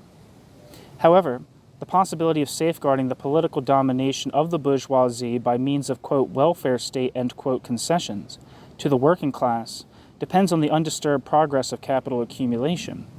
A decline in the rate of profit and a slackening of accumulation narrow firstly and decisively the material basis of the, quote, welfare state, end quote, and lead increasingly this is illustrated in exemplary fashion by German fascism in the 1930s, to the use of open violence as a means of waging class conflict. With the increasingly thorough structuring of society by capital, the, quote, undisturbed, end quote, accumulation of capital, or, quote, continuous economic growth, end quote, comes to be the precondition, in the long run impossible to satisfy, for the relative latency of the terrorist use of force, and for the maintenance of the peaceful, civilized, formally legal, and democratic form of appearance of bourgeois rule. 2. Thus, not least because of the, quote, competition between the systems, end quote, i.e. with the socialist countries which have come into being since the Russian October Revolution, and its effects on the internal political situation of the capitalist states, the, quote, normal course of accumulation, end quote, has become an important condition for safeguarding the parliamentary democratic form of bourgeois rule, based as the parliamentary democratic form of bourgeois rule is on welfare state and reform ideologies. But precisely this normal course of accumulation is increasingly endangered through crisis, by the disruptions and tendencies to stagnation resulting from the tendency of the rate of profit to fall, and by the frictions and disturbances of the reproduction process which are associated with the progressive monopolization of capital. It is essentially the crisis of reproduction, growing more intense with the advance of the process of accumulation and the concomitant technological transformation of the labor process, which gives rise to modern state interventionism in this political context. The origin and extension of interventionist regulation functions can therefore not simply be explained by the objective logic of the development of the accumulation process. The origin and extension of the interventionist regulation functions must be understood in relation to the changing conditions for safeguarding bourgeois rule, conditions which change with the historical development of capitalism and capitalism's class structure. With the increasing monopolization of capital, the, quote, general conditions of production, end quote, to be established by the state become more and more the particular conditions of production of monopolies and groups of monopolies, thus bringing more sharply to the fore the fundamentally contradictory character of the, quote, particularization, end quote, of the state vis-a-vis capital. Under the conditions of an intensifying monopolistic and imperialist competition on the world market, a change is undergone by those state functions which relate to guaranteeing the interests of the bourgeoisie, quote, against the outside world, end quote. The external protection of a network of reproduction taking place within, quote, national, end quote, bounds is no longer limited to the classical alternative, depending on relative economic development, of free trade or protection and the military conquest and domination of colonial spheres of influence. Rather, with the growing universalization of the capital relation, the resulting imperialist structure of the world market and increasing international centralization of capital, the state becomes the direct instrument and object of the monopolistic competitive struggle. Hilferding and Lenin. There results not only a heterogeneous collection of activities of the state apparatus in foreign policy and commerce, but at the same time the development of competition on the world market proves to be the decisive determinant of economic regulatory measures altogether. Externally, quote, political power becomes decisive in the competitive economic struggle, and for finance capital, the power position of the state becomes a direct profit interest, end quote. Hilferding. But of course it must be borne in mind that, quote, financial capital, or finance capital, end quote,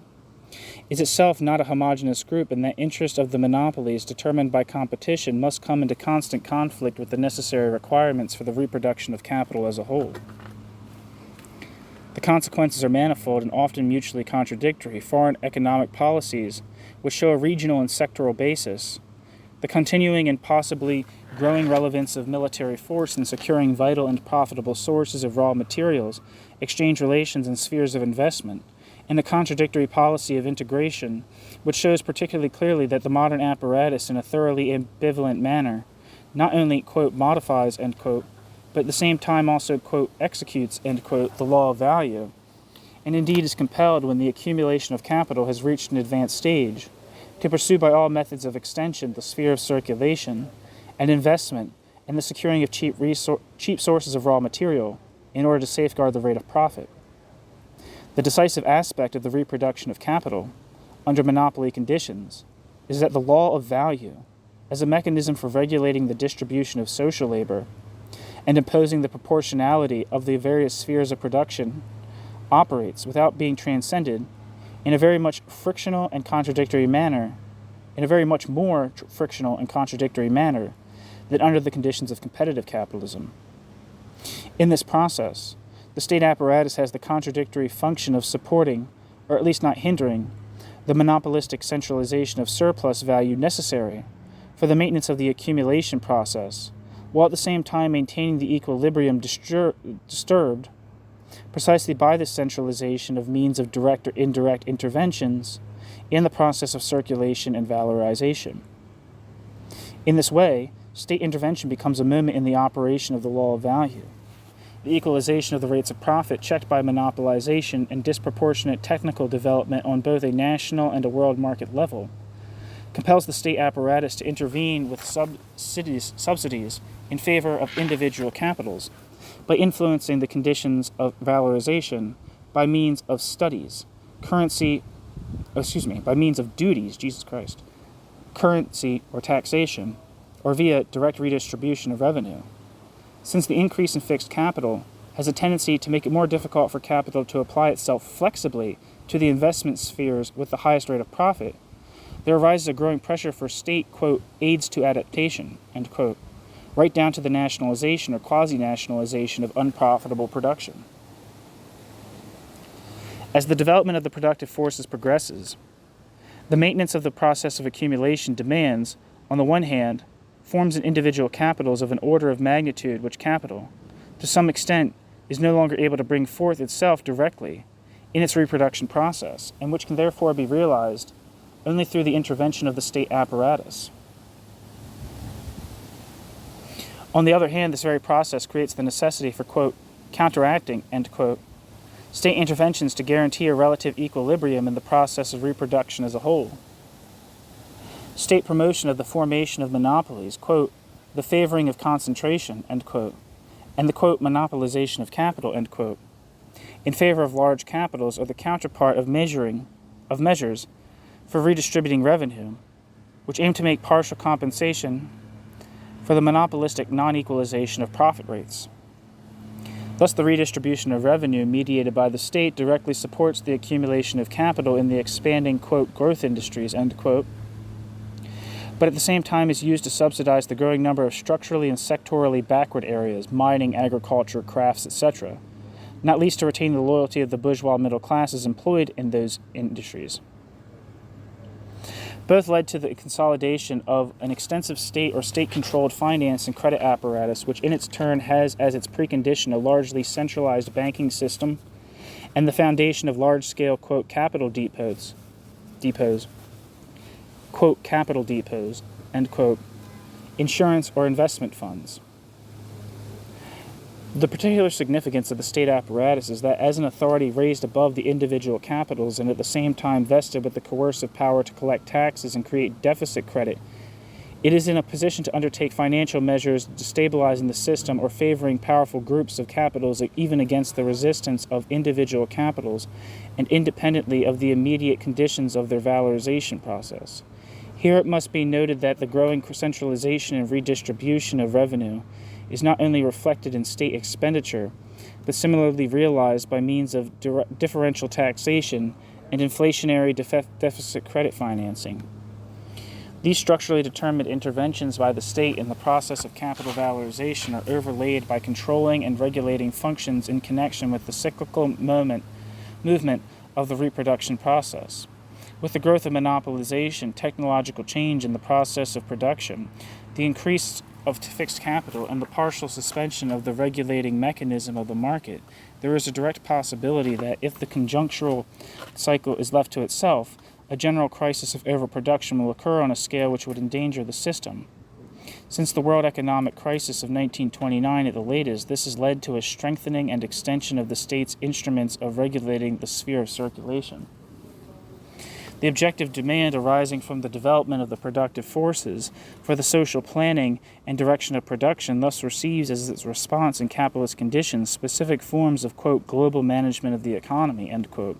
which on the whole are applied as attempts at a contradictory coordination of complex systems variables in the sphere of circulation. By, quote, global management, end quote, is meant all measures which by way of cyclical equalization of the general conditions of valorization aim to mitigate the conjunctural cycle, monetary and fiscal conjunctural policies with the aim of a relative dissociation of private investments and mass consumption, state guarantees against risk, export subsidies, etc. In addition, it is necessary on the one hand to perfect the state's, quote, range of instruments, end quote, for implementing conjunctural policies, instruments for regulating the credit system, adapting budgetary law and technique to the requirements of economic management, etc. On the other hand, it requires the setting up of an apparatus for economic analysis and forecasting as a, quote, early warning system, end quote, institutes for research into economic cycles, councils of experts. Since even perfect analyses and prognoses can only confirm the fundamentally crisis-ridden character of the economic process, and this cannot be abolished by manipulating the sphere of circulation, further concrete interventions in the conditions of capital valorization are imperative. Quote, state incomes policy, end quote, and the extension of, quote, state consumption, end quote, are of decisive significance in this respect. A central aspect of the conjunctural and structural regulatory activity of the state is to be seen in the fact that it essentially means redistribution of revenue in favor of capital or individual groups of capitals, and thus as an immediate influence on the development of income structures. There is, however, something to be said for the view that the success of a policy of cyclical regulation and the application of the instruments of money and credit policy essentially depend on whether the government succeeds in exerting pressure on the development of wages. State incomes policy is not least a consequence of the fact that the progressive monopolization and organization of capital is opposed by a collectively organized working class. By the construction of strong and comprehensive trade union apparatuses, the, quote, conditions of competition, end quote, of wage labor are intrinsically tendentially improved. The relative inflexibility of wage rates guaranteed by collective bargains with respect to the cyclical fluctuations of the accumulation process, and the relatively limited possibilities in a strongly integrated world market of compensating for the cyclical fluctuations in profit by inflationary price increases, leads to a constant increase in the strength of the state's influence on wage negotiations. In reality, as practiced, for instance, in the Federal Republic of Germany in the context of the, quote, concerted action, end quote, and with the more or less official provision of, quote, wage guidelines, end quote, leaving aside slogans such as, quote, stability, end quote, social symmetry, end quote, and similar terms serving as a propagandistic smokescreen, the aim of, quote, incomes policy, end quote, is with the cooperation of integrated trade union apparatuses to prevent the wage earners from realizing their cyclical opportunities on the market in order gradually to lower the rate of increase of real wages, if not to bring about real cuts in wages. Recent experience has shown that what is at issue is not the, quote, stabilization of planning data, end quote, i.e. the long-term calculability of wage movements for the employer, as the Council of Experts still maintained recently, but a direct increase in profits at the expense of wage earners. This explains the prominent position which, quote, incomes policy, end quote, has in the meantime attained in the range of instruments of conjunctural policy. First, therefore, state conjunctural policy means administrative and administratively supported influence on the movement of wages, with the aim of relatively or absolutely reducing the real income of the masses. The, quote, instruments, end quote, used stretch from concerned explanations and moral appeals through the resort to appropriate, quote, expertise, end quote, open threats with the loss of jobs or increased taxation as a punishment, to the formal abolition of collective bargaining, wage freeze, not as yet directly practiced in the Federal Republic. The, quote, welfare state, end quote, alternative to the cyclical creation of a reserve army depressing wages is the pressure, created with the decisive help of the state apparatus, on workers to forego wage claims, quote, of their own free will, end quote, the result being a continual relative or absolute deterioration in their material condition. The second essential element in state regulation of the course of the conjuncture is the, quote, anti-cyclical, end quote, character of state expenditure. Apart from incomes policy, the expansion or restriction of state or state-financed purchases of commodities represent, at least in theory, an important means of countering a declining, quote, inclination to invest, end quote, i.e. decreasing profit expectations on the part of capitalists to whom the tendency for the rate of profit to fall must inevitably appear as a problem of realization, i.e. as a shortfall in demand. Although meanwhile state fiscal policy in the form of planned, quote, deficit spending, end quote, anti-cyclical finance planning, and, quote, contingency budgets, end quote, has been declared to be the real focal point of economic, quote, global management, its actual effectiveness is still unclear. Since the state apparatus, if it wishes to raise the profits of private capitals, cannot appear as their competitor, by buying up and distributing mass consumption goods, for example, there remains as the object of state demand essentially only the so-called, quote, infrastructure instruments, end quote, in the purchase of non-reproductive goods, i.e. the administratively mediated destruction of values by armaments and similar production. But both have at least this in common. They are hardly subject to cyclical, i.e. short-term variation, and are therefore of only limited value for the intended goal. The only certain point is that a permanently increasing state expenditure fund for subsidies, quote, the mobilization of capital, end quote, and the purchase of commodities with revenue as its source of finance is, in an extremely regressive system of taxation, i.e. one which imposes relatively heavier taxes on the lower income classes,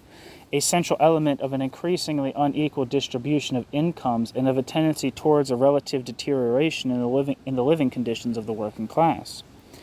The growing compulsion, with the increase in monopolization, to regulate cyclically and, quote, balance, end quote, structurally the reproduction process of capital by means of state intervention has the basic effect, whether it be achieved through a successful, quote, incomes policy, end quote,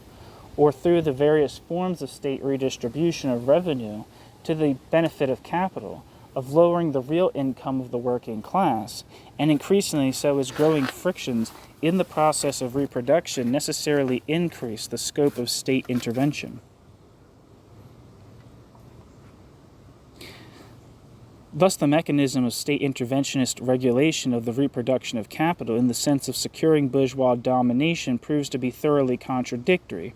not only because state structural policy and, quote, global management, end quote, do not do away with the laws of the capitalist reproduction process and therefore cannot attain their ends at all fully, but also because they bear in themselves the moment of an intensification of social conflicts. The expanding system of state redistribution of revenue for the purpose of guaranteeing and equalizing profits on capital, but also for the purpose of pacifying the wage laborers by means of welfare state measures, generates in its turn the opposition of disfavored capitals and hence conflicts between capitals, for instance monopolies versus non-monopolized capitals, and between monopolies, e.g. old versus new monopoly industries, and at the same time capital as a whole puts up a permanent resistance to an expansion of the state's, quote, share, end quote, in the social product, and of course especially of the so-called, quote, social budget, end quote, because this must tend to restrict the margins for private accumulation.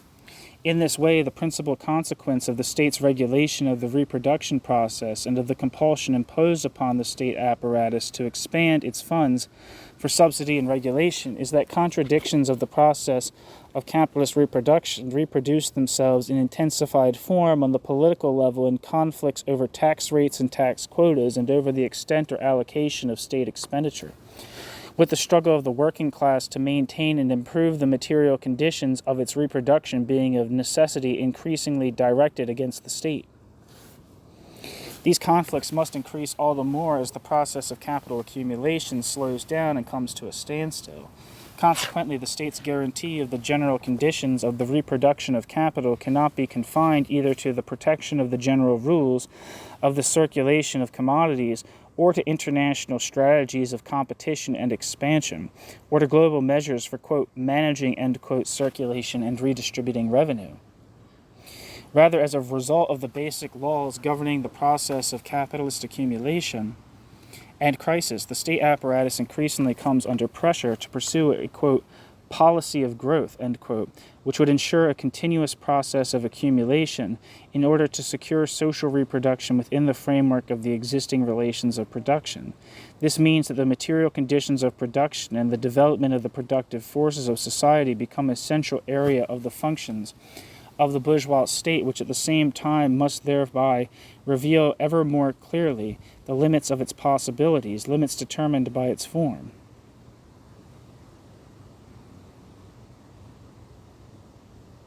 The bourgeois state's form.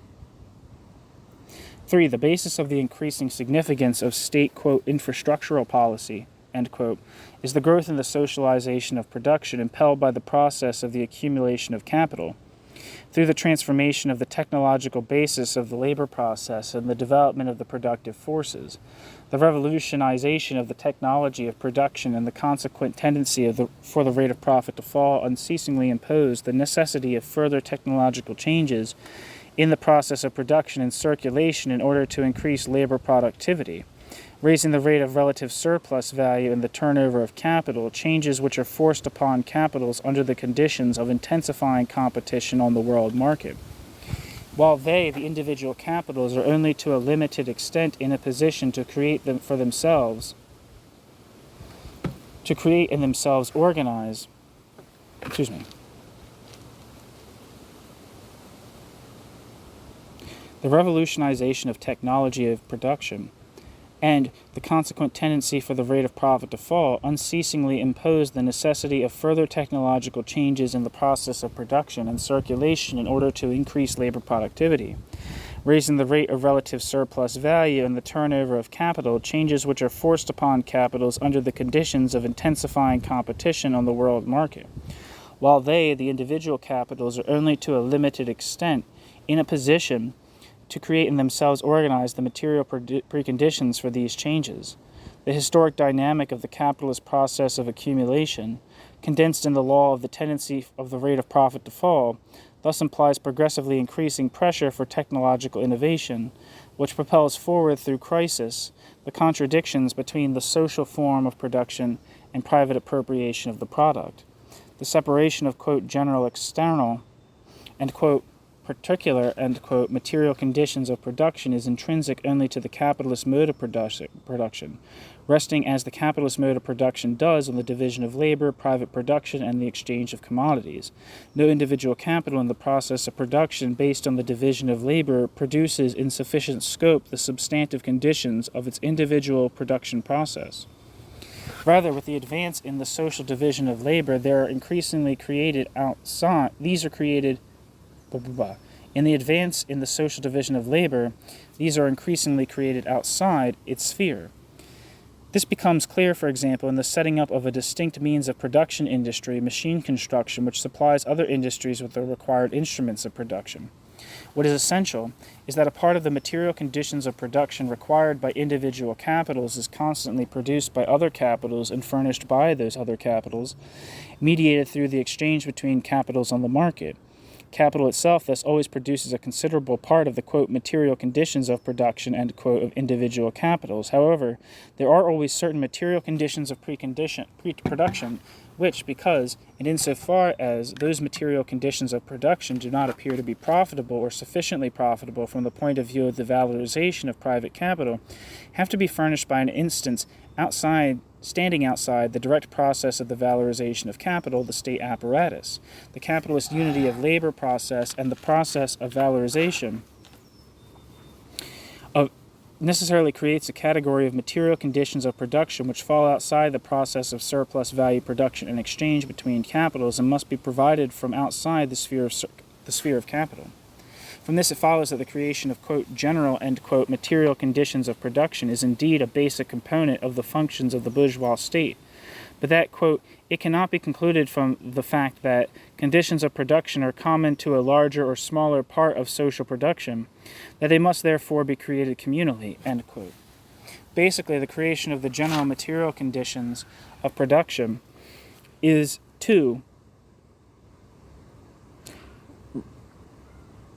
regulated by the law of value. From the structural features of bourgeois capitalist society, one can thus derive the general necessity an abstract possibility contained in the form determined of the state, of the provision from outside the individual capital of the general material conditions of production. But one cannot determine in the same way what, concretely, must become the object of state, quote, infrastructural provision, end quote, at any historical point of time, nor whether the state apparatus will supply the need. Obviously, it depends on the penetration and development of capital at the time,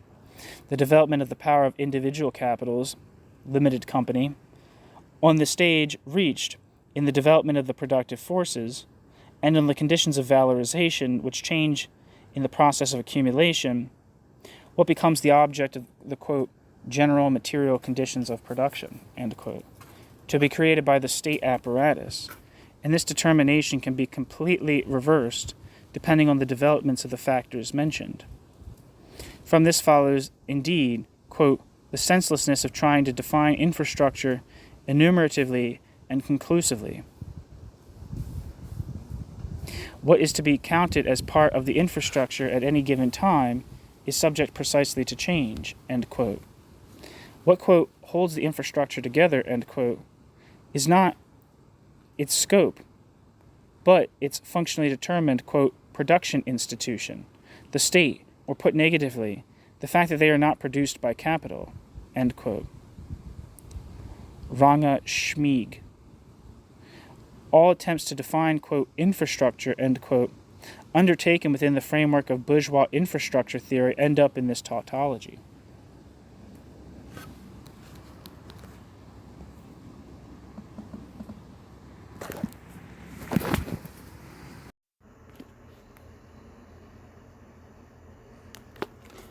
On this level, therefore, one can do no more than enumerate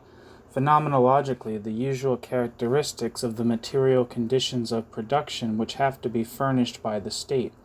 Their establishment requires capital outlays of a magnitude which cannot be realized by individual capitals, but presupposes the state-organized provision of finance. Their establishment or their management is insufficiently or not at all profitable, e.g. because of extremely long capital turnover times, or too risky, exclusiveness of use for the individual capital, quote, principle of exclusion, end quote, cannot be guaranteed, either because of the project's specific use value structure cannot enter into commodity circulation, qualification of labor, research results, or because the organization of the value return would hinder the whole process of reproduction excessively, e.g. road tolls.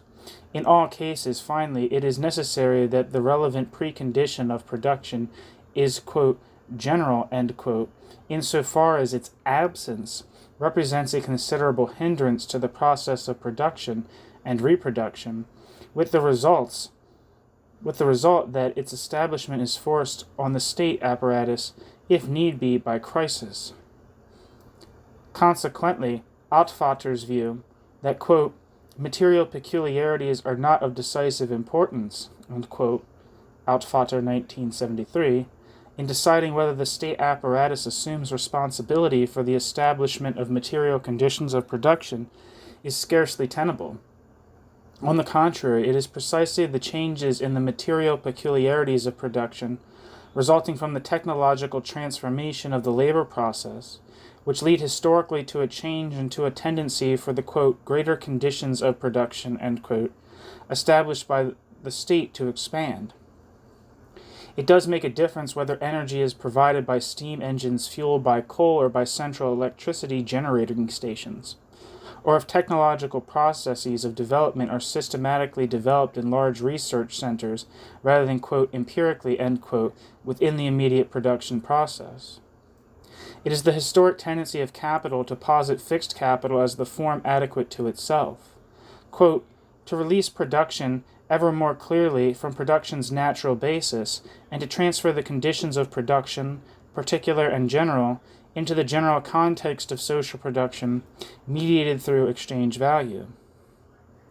End quote. Lepla. This means growing division of labor and socialization of production, the compulsion to produce material conditions of production socially to a greater extent, the exhaustion of the possibility of having recourse to natural, quote, reproductive forces, end quote, lying outside capitalist production and reproduced it by nature, necessity of systematic research in the natural sciences and qualification of labor power, exhaustion or unadaptability of traditional sources of raw materials, etc. But it also means the progressive destruction of the basic natural conditions of the process of production and reproduction as a, quote, negative, end quote, quote, external, end quote, effect of the technology of production, driven forward anarchically by the valorization interest of individual capitals, an effect to be compensated by state intervention. The increasing importance, increasing with the socialization of production, of the general material conditions of the process of production and reproduction, which have to be produced or restored socially, since because of their specific technological peculiarities and the character of their use value, they cannot, or only to a limited extent, or in an inefficient manner, be produced even by highly monopolized individual capitals, forms the basis, under the effect of the law of the tendency of the rate of profit to fall, of a qualitative, quantitative expansion in the process of capital's historical development of the, quote, infrastructural services, end quote, to be furnished by the state. The decline in the rate of profit leads more and more individual capitals to withdraw from the production of, quote, general material conditions of production, end quote, for other capitals when it becomes insufficiently profitable or brings losses for individual capitals, forcing the state apparatus to take under its direction nationalization or quasi-nationalization these areas of production for the purpose of safeguarding the reproduction process as a whole. At the same time, the state apparatus is under growing pressure to impose upon it, through intensifying competition on the world market, to take measures to mobilize, quote, counter-tendencies, end quote, to the fall in the rate of profit in order to safeguard the continuous accumulation of capital, i.e. to carry out a, quote, growth policy, end quote, which will reorganize the general social conditions of production.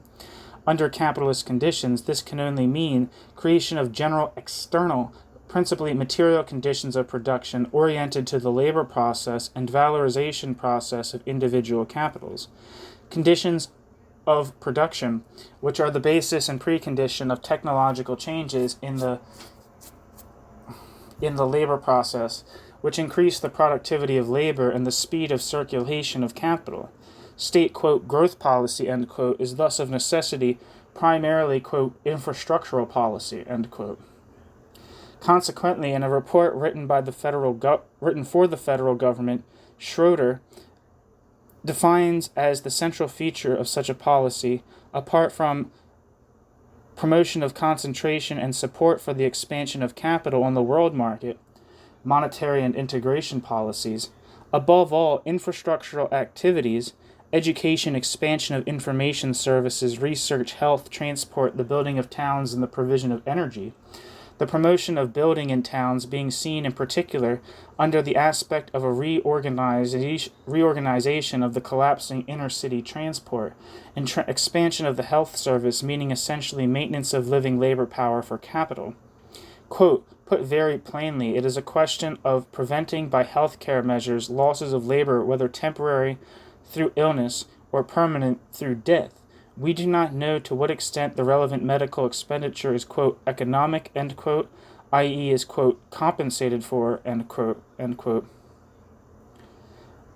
by the reduction in labor time cost, but we suppose that the economic nature, the, quote, economic, end quote, nature of preventative medicine is constantly on the increase, end quote. Schroeder. This cynical calculation makes it particularly clear that the progress of technological development and the intensification of exploitation, even living labor power, has become for capital a condition of production to be produced socially, a condition of production which can no longer be left to the process of spontaneous reproduction and anarchic destruction.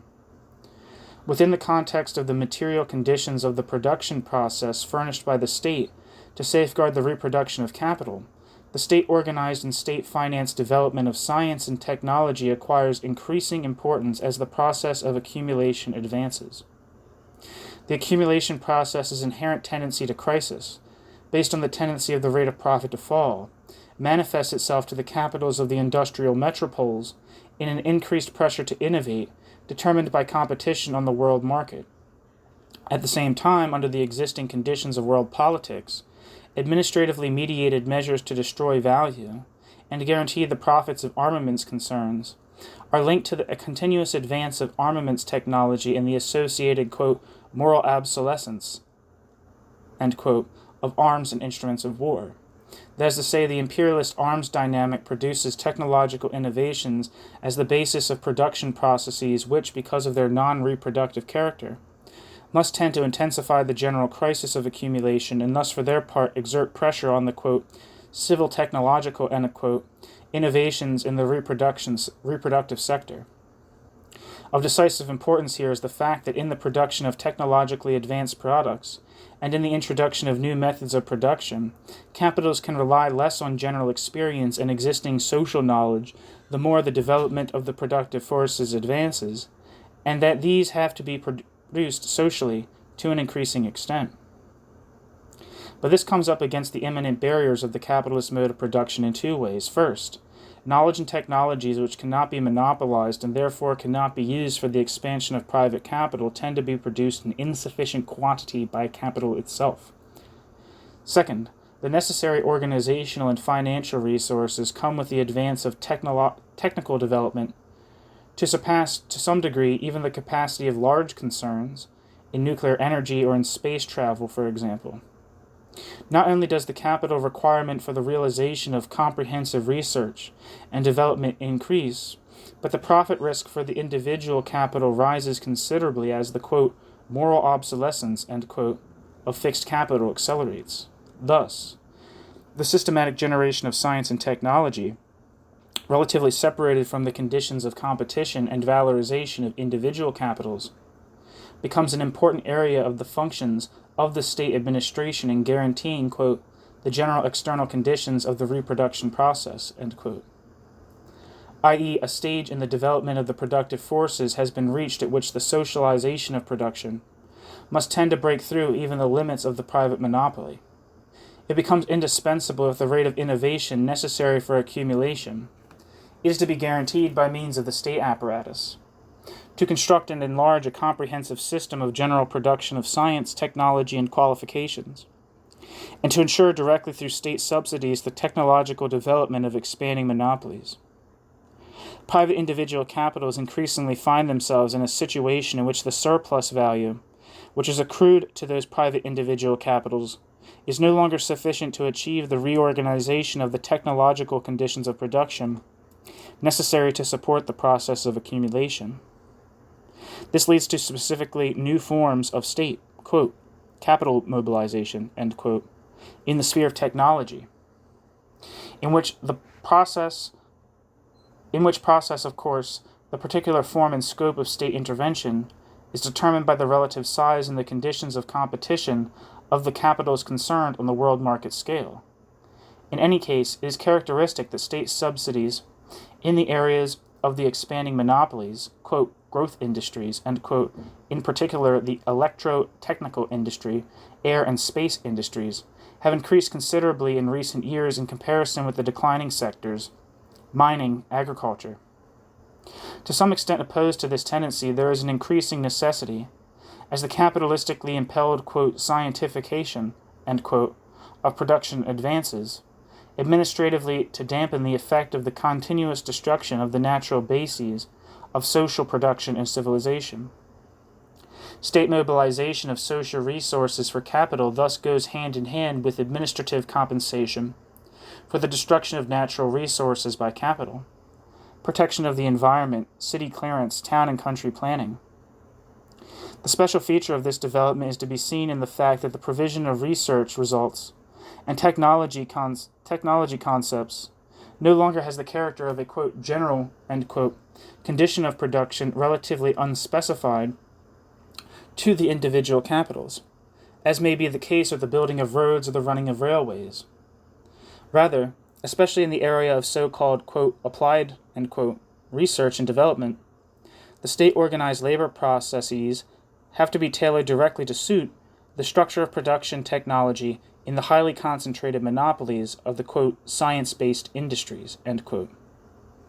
With the advancing monopolization of capital, research and technology policy presents itself, in part, as the state guarantee of conditions of production,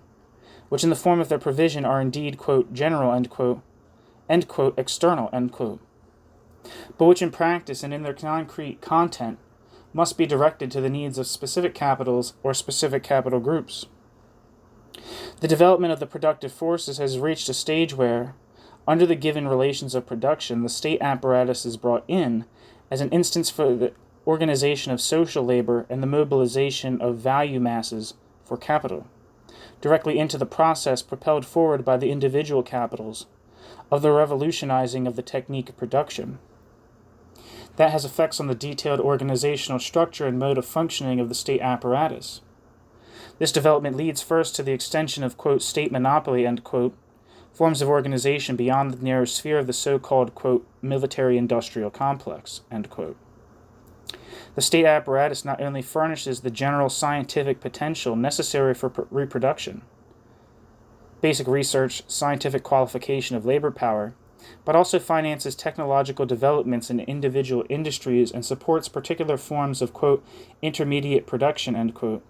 i.e. the production outside the immediate organizational sphere of the individual capitals interested of, quote, formulae,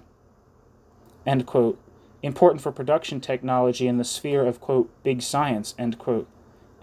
big technology, end quote. This appears to be relevant above all where scientific technical developments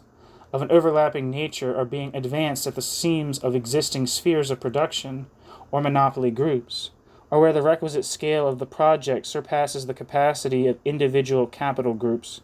or indeed makes, quote, international cooperation, end quote, partially necessary.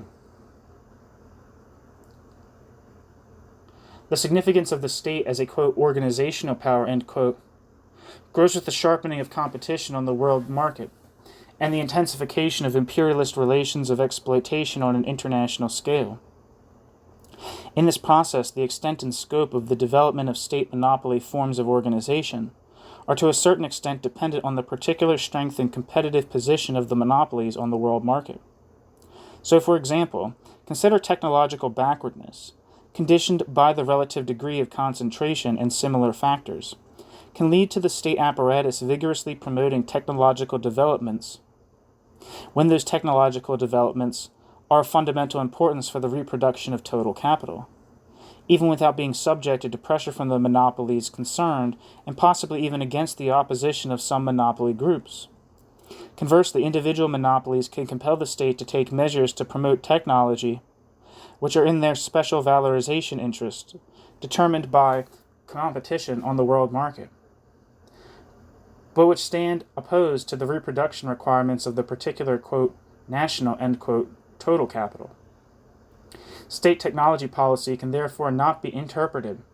as the smooth reaction to the objective requirements of reproduction. It is rather molded in a particular way by the conflict between the partial interest of monopolies and the general reproduction demands of capital as a whole. In this, a relation is expressed which fundamentally determines the way in which bourgeois state functions, even if it takes different shapes as a result of differences in economic development. The activity of the state apparatus and its relation to individual capitals are decisively influenced by the strength of these capitals, their position on the world market and in the world imperialist system. The development of the contradiction between the necessary, quote, particularization, end quote,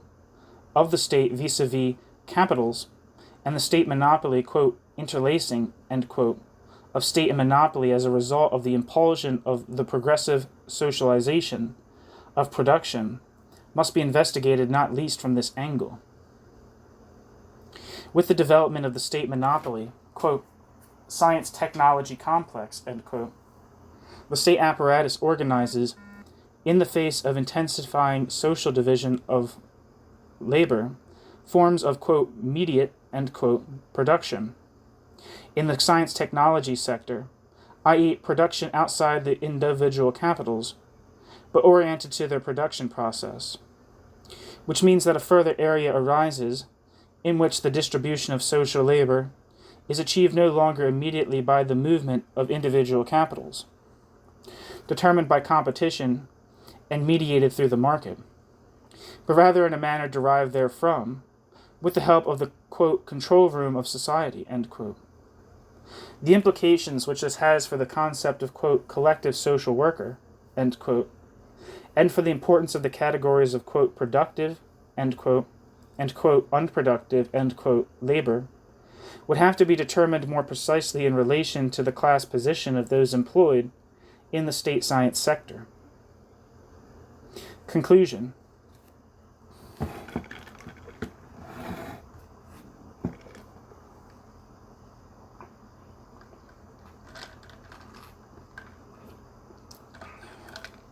In conclusion, we summarize some important results of the preceding inquiry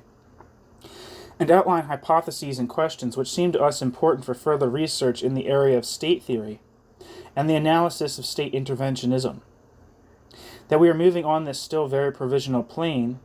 has its basis in the fact that a comprehensive, stringent, and empirically valuable theory of late capitalism, i.e. one which mediates conclusively the general structures and laws with the manifold, quote, appearances on the surface, end quote,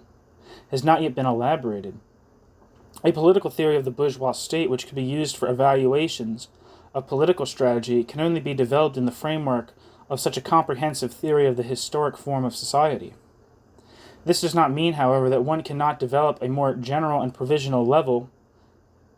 elements of a theory and analytical approaches which can be worked out further and made more precise in the context of particular inquiries. The basic point to be retained is that the bourgeois state, by reason of its essential character, cannot act as a regulator of the social process of development, but must be understood in the determination of the bourgeois state's concrete functions as a reaction to the fundamentally crisis-ridden course of the economic and social process of reproduction.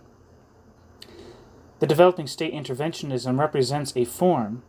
in which the contradictions of capital can temporarily move, but the movement of capital remains historically determining. The tendency to extend state interventions qualitatively and quantitatively is an expression of the gradual penetration by the capital relation, the development of the productive forces driven on by capital, and the social contradictions which objectively become more acute as the socialization of production increases. These can be condensed in terms of value theory in the law of the tendency of the rate of profit to fall,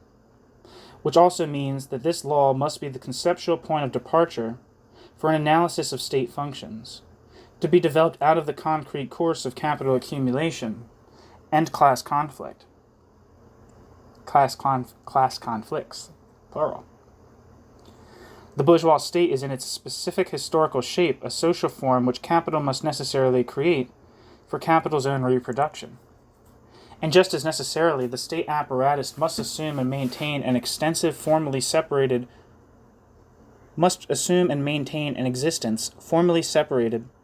from the ruling class, the bourgeoisie. This means that concrete state activities always develop out of and the social form of the state maintains itself through class conflicts and political struggles mediated through the basic social context of capitalist crisis. If one fails to develop these moments of the constitution of the bourgeois state in a strict theoretical context embracing the historically concrete course of the capitalist process of development, one is bound to come to specific shortcuts and false conclusions in statements about the state, its concrete manner of functioning, and its relation to classes. In this context, the first problem to explore is the question of the state apparatus's capacity to, quote, manage, end quote, the economic and social reproduction process, a question standing today at the center not only of bourgeois state and administrative science, but also the Marxist theory of the state. For both theories, this question is central. For bourgeois theory, because its interest in the social technical mastery, because of bourgeois theory's interest in the social technical mastery and the ideological justification of existing social relations, for Marxist theory, because of the way in which the course of economic and social crises can actually be modified by state intervention. We have already criticized the mistaken view of bourgeois theory, which thinks that bourgeois theory can analyze administrative processes of regulation and, quote, management, end quote, without concerning itself with the basic social determinations of form and function, which thus declares the state to be a natural form and the state's apparatus to be a historically contingent product.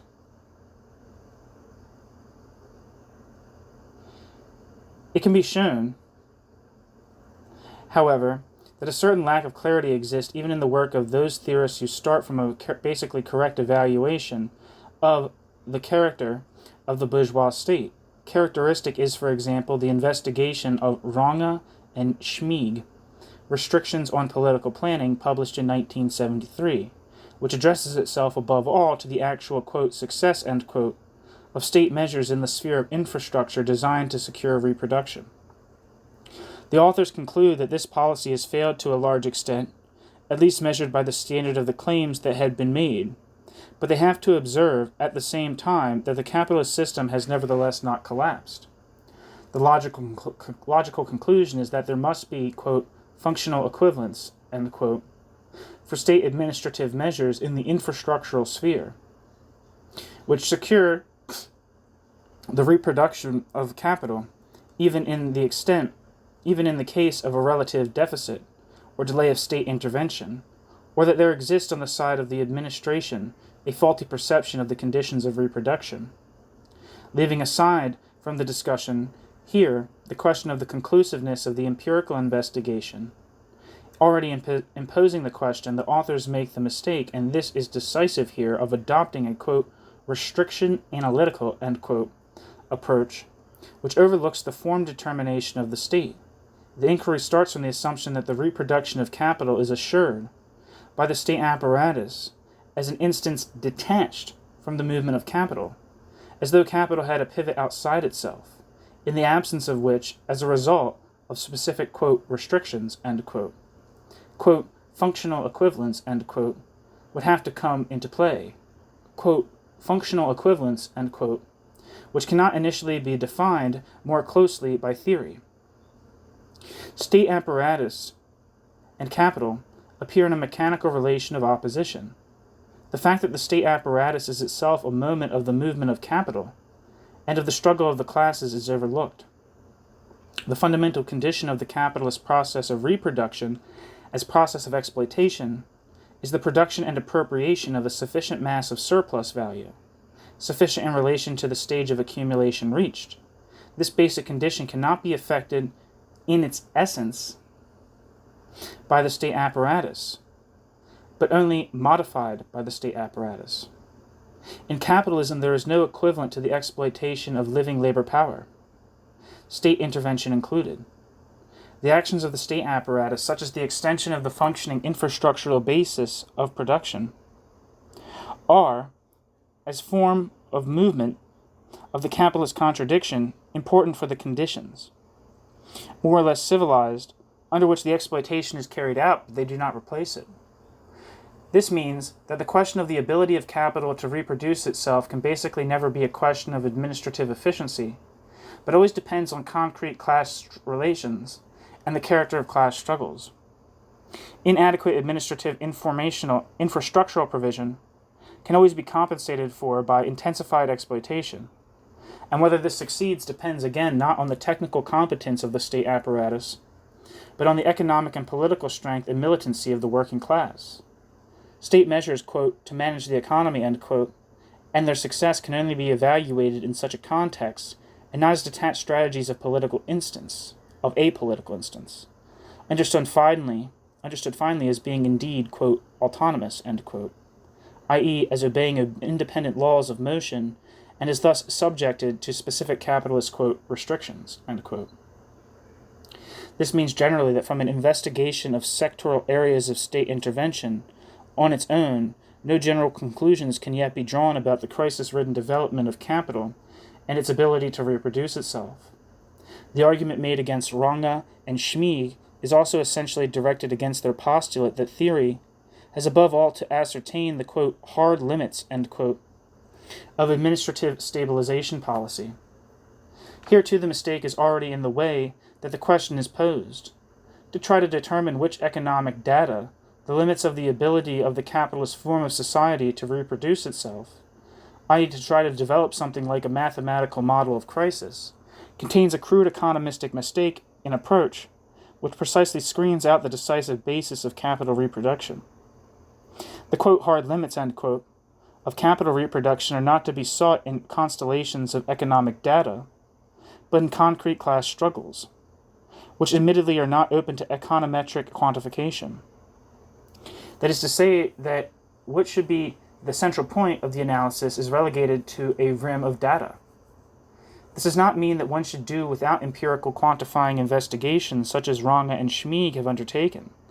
the manifold interventions of the state,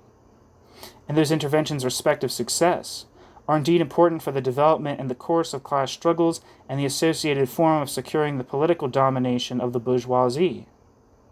What must be borne in mind, however, and this is implicitly recognized also by Runge and Schmieg, is that state regulation of the economic reproduction process is only, an albeit important, form with which capital is temporarily able to break through the self-posited barriers to its valorization, and that the use of the state apparatus as an apparatus of ideological and physical force in the class struggle represents a quite essential, quote, functional equivalent, end quote, thereto. Another problem often neglected in the context of analyses of state interventionism lies in the fact that the state apparatus in the functional sense,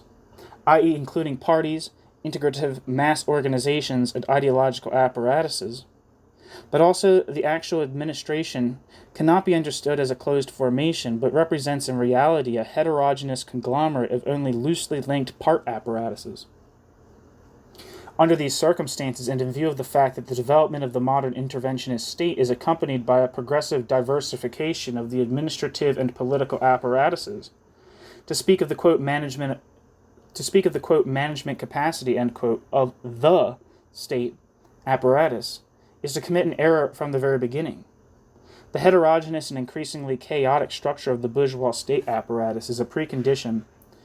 for the bourgeois state apparatus being able to maintain complex relations to the various classes and class fractions, relations which are the condition of the bourgeois state's ability to function as guarantor of the domination of the bourgeoisie. The bourgeois state must be open to the divergent interests and influences of individual capitals and groups of capitals which always encounter one another in competition as, quote, hostile brothers, end quote. And in order to secure the political domination of the bourgeoisie and keep class conflict latent, the state must maintain links both with the proletariat and with other classes and strata not to be counted as part of the bourgeoisie. The alternative to this would be the absolute political rule of coercion, which, although it is not excluded as a historical possibility of capitalist development, stands in contradiction to the fundamental conditions for the reproduction of capital. The contradictions and conflicts inherent in the social relation cannot be mastered by a unified and closed apparatus. It requires a pluralism of apparatuses whose specific achievement as a cohesive system lies, as shown above, in, quote, reducing, end quote, by means of specific mechanisms of selection, the real, quote, complexity, end quote, of class relations, in what is, moreover, a thoroughly contradictory and conflict-ridden manner, to the objective class interest of the bourgeoisie. The bourgeois state can and must act in a relatively closed and decisive manner whenever the bourgeoisie... We gotta step back a second. The contradiction and conflicts inherent in this social relation cannot be mastered by a unified and closed apparatus. It requires a pluralism of apparatuses whose specific achievement as a cohesive system lies, as shown above, in, quote, reducing, end quote, by means of specific mechanisms of selection and real, quote, complexity, end quote, of class relations, in what is moreover a thoroughly contradictory and conflict-ridden manner, to the objective class interest of the bourgeoisie. The bourgeois state can and must act in a relatively closed and decisive manner, whenever its repressive core, police, army, judiciary, if need be, abolishing or materializing individual part apparatuses, parties, trade unions, ideological apparatuses, confronts the proletariat as a physical force of repression, and thus expresses the genuinely common class interest of the bourgeoisie. However, when it takes regulating, organizing, or subsidizing measures relating to the economic process of reproduction, it necessarily falls apart into a conglomerate of relatively unconnected part bureaucracies, because it must, in a contradictory manner, relate to and support itself on competing individual capitals, under the conditions of competition on the world market, extraordinarily different valorization interests, and in opposing classes, and on opposing classes, and class fractions, not least because certain measures which secure the reproduction of capital in the long term can regularly be implemented only under the pressure of non-capitalist classes and against the resistance of individual capitals and groups of capitals. Already from this it follows that, under capitalist conditions, there can be no unified interventionist strategy, let alone consistent political planning.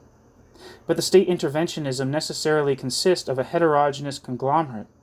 of individual bundles of measures, which of course does not exclude relatively strict and even successful partial programming. The program of unprincipled, quote, muddling through, end quote, is therefore also not to be understood as the peculiarity of a particular political party, but is inherent in the system. However, this structure acquires a particular quality through the fact that the system of competing individual capitals has long since taken on an extremely monopolistic shape, and decisive monopolies and groups of monopolies, as in the area of science and technology policy, have in practice steadfastly occupied specific parts of the state apparatus. Under these conditions, it is in any case impermissible to claim abstractly for the state apparatus as a presupposed whole the function of, quote, guaranteeing the general external conditions for the reproduction of capital, end quote.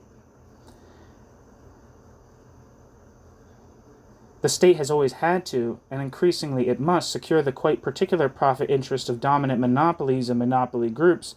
which brings it into serious difficulties and conflicts in the performance of its function of assuring the minimal conditions for the reproduction of capital as a whole and keeping the class struggle latent. This double contradiction, having under monopoly conditions to consider the interest of competing individual capitals, and at the same time having to secure the political domination of the bourgeoisie as a class, and thus implement measures to guarantee the reproduction of capital as a whole, results the segmented and fragmented organizational structure of the political administrative apparatus, the constant attempts to develop a coordinating, quote, system policy, end quote, and their regular failure. Under these conditions, the questions of the state apparatus's, quote, capacity to manage, end quote, or of the ability of administrative interventions to reach their target can, strictly speaking, relate only to individual parts of the total apparatus, or to functional areas of intervention, which also means that even from the point of view of the institutional preconditions, one cannot speak of an assured administrative guarantee of the general external conditions of capital reproduction. Accordingly, our investigation of science and technology policy in the Federal Republic has shown that, under the conditions of the socialization of production propelled by capital, the development of technology in the relevant sectors shifts to a state monopoly complex characterized by close interweaving between the parts of the state administration and industrial concerns. But from this one cannot conclude that there has been a qualitative change in either the planning competence of the administration or in the character of the development of the productive forces. Even in the complete absence of a comprehensive planning of scientific technical development, there is indeed some more or less stringent and partly even successful sectoral programming. But even under the conditions of advanced state interventionism, the contents of the development of the productive forces are molded decisively by the investment and competitive strategies of individual capitals, determined by the world market. State acceptance of responsibility for the general material conditions of production, is therefore not politically programmable even in this area, but asserts itself as at best anarchically, in the conflict of diverging monopoly interests, and those interests' transformation into a, quote, political system, end quote, subject to specific imperatives of securing bourgeois domination. It follows, too, that one cannot proceed on the assumption that the observed growth of state involvement in the science and technology sector represents a linear historical tendency in, quote, late capitalism, end quote. The objective necessity of this form of state interventionism can indeed be derived from the laws of the reproduction of capital. Its realization, however, is decided upon by specific historical relations which are determined by the structure and the development of the imperialist world system and the character of the class conflicts that occur. On this general level of inquiry, however, i.e., without taking into account the concrete class relations, the existing organization of capital, the form of monopoly competition, and the movement of capital on the world market, only such general structural determinations are possible. That is to say that without further logical and historical concretization of the analysis, no stringently derived and determined statements can be made about the manner in which the No stringently derived and determined statements can be made about the manner in which, and the success with which, the state apparatus is in each case drawn into securing the reproduction of capital, and how the further development of state interventionism is to be foreseen.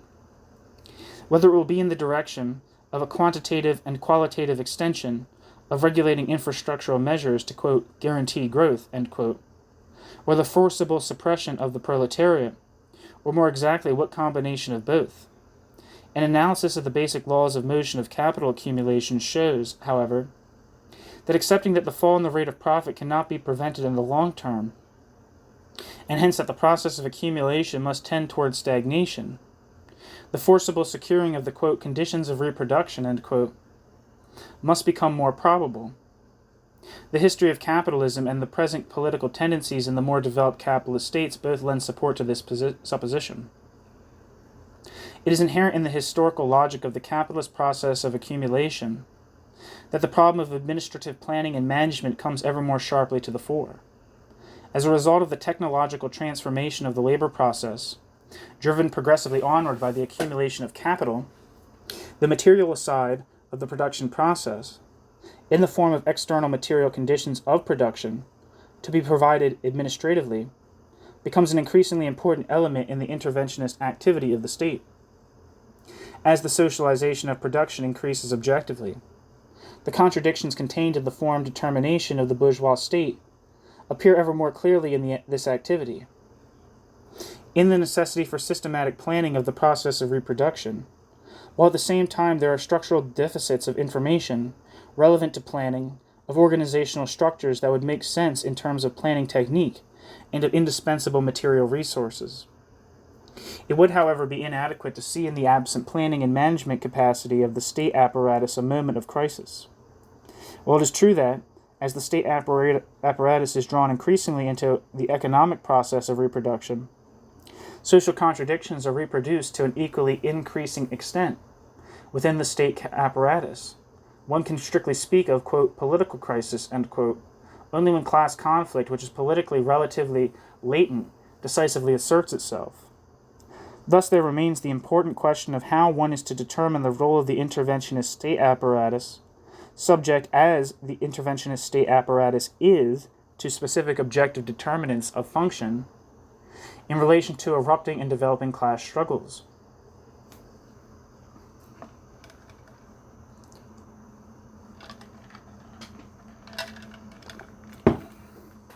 One second.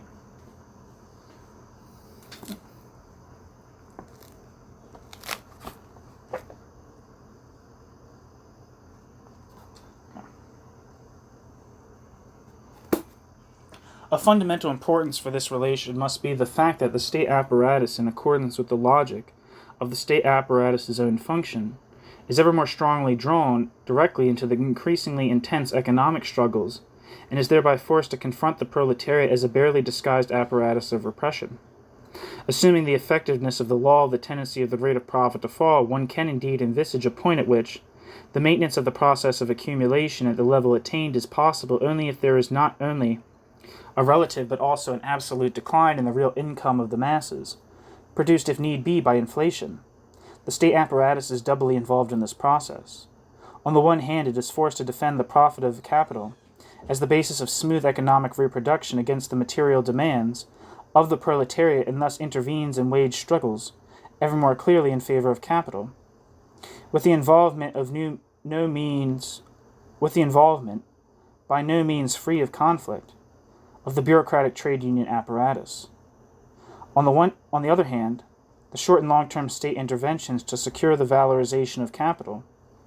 conjunctural and growth policy in the broad sense, require, just when accumulation is slackening, an increased injection of state revenue in favor of capital, revenue which can be raised, if at all, only by progressive inflation or tax exploitation. In any case, only by the reduction manipulation of the state of real mass incomes. Even a slight intensification of the economic crisis of capitalism forces the state apparatus to take the side of capital openly,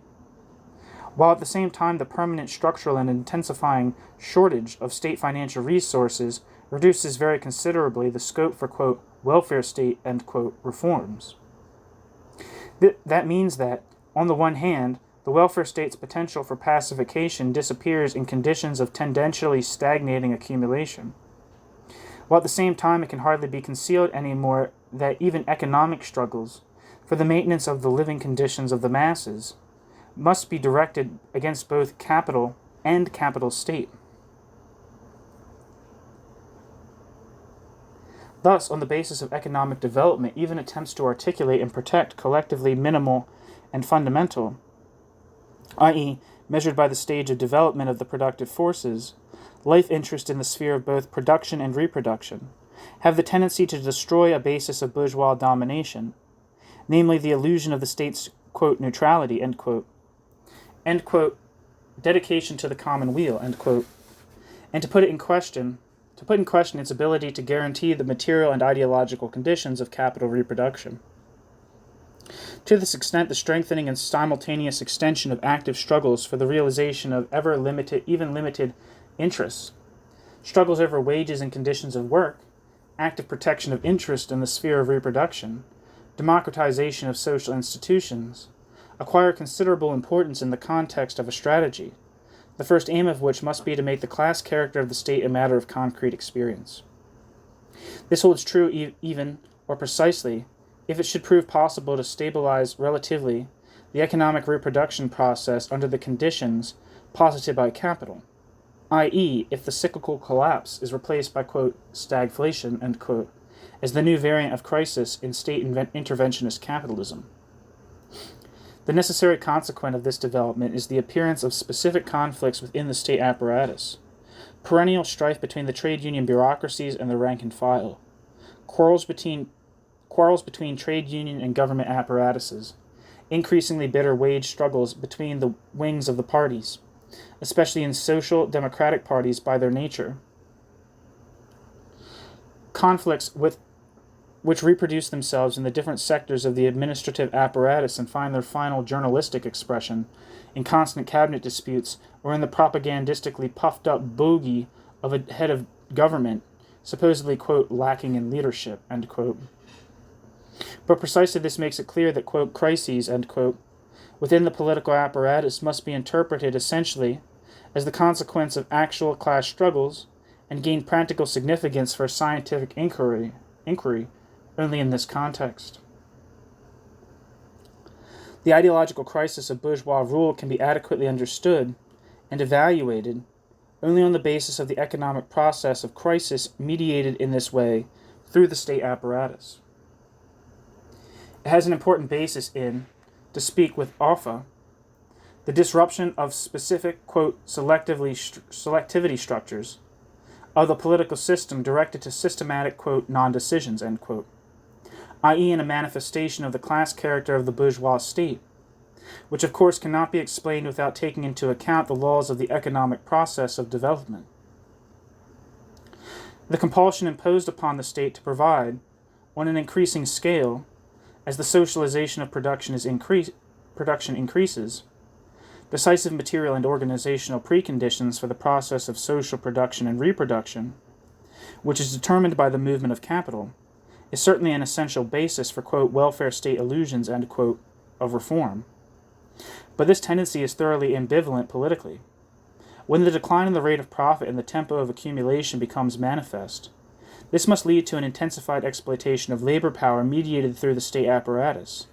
while at the same time potential state resources for, quote, superfluous, end quote, measures of pacification and reform, quote, superfluous, end quote, that is for the immediate profit interest of capitals, are drastically restricted. This is the context in which the, quote, consequences, end quote, of economic growth, decay of the city's chaotic traffic situation, collapse of ecological equilibrium, etc., become politically explosive, not because the, quote, managing capacity, end quote, of the state is too small in a technical sense or indeed restricted by an outdated, quote, view of the world, end quote, but because capital comes up against the self-produced barriers of capital's valorization, which can be broken through only by an intensification of exploitation and class struggle. The growing involvement of the state apparatus in the process of social reproduction, and the associated necessity of developing administrative programs and calculations directed towards the use value side of production, acquire under these conditions a no longer merely latent politicizing effect. The overburdening with reforms of the political apparatus, which the latter must constantly produce itself in order to secure existing relations of domination, rebounds on the state apparatus when substantive reforms prove to be unrealizable, and leads also from this perspective to a dismantling of welfare state illusions. This means, however, that now not only do the advancing involutionary tendencies of parliamentarism and the increased imperialist aggressiveness of the metropoles come into open contradiction with the postulated norms of bourgeois democracy. This was, however, an important basis of the student revolt. But what the class character of the state becomes, Jesus Christ. This means, however, that now not only do the advancing involutionary tendencies of parliamentarism and the increased imperialist aggressiveness of the metropoles come into open contradiction with the postulated norms of bourgeois democracy. This was, however, an important basis of the student revolt,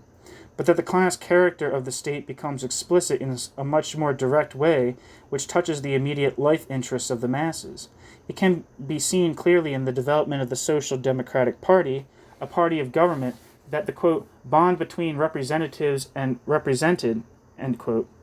Palancis, necessarily begins to break down when the managers of the bourgeois state are forced openly and cynically to abandon the fundamental interests of the masses and themselves to enter actively into the struggle against the proletariat. But this means that, at this point at least, a decisive moment in the preservation of the domination of the bourgeoisie, namely the bond of the state apparatus with the working class, is tendentially undermined. However, the indication of structural and intensifying, quote, legitimation problems, end quote, to which the domination of the bourgeoisie is exposed in view of the laws of economic development does not yet tell us anything decisive about the manner and direction in which these problems become politically practical. This is essentially a question of the political organization of the proletariat itself. The decisive, quote, crisis of the political system, end quote, does not come about simply because the ruling class is suffering from a loss of legitimation, and the disintegrated state apparatus subject to manifold, quote, restrictions, end quote, has serious, quote, management problems, end quote, to report. These are only conditions for a political development in which class struggle is no longer waged only from above. Only this would be the real, quote, political crisis, end quote, of the bourgeois state. The process of politicization on which this is based is indeed mediated through the perennial legitimation and functional deficits of the state apparatus. But the process of politicization on which this is based acquires its perspective only when it is organized and practically directed against the social relations which are the basis of the bourgeois state and the bourgeois state's peculiarly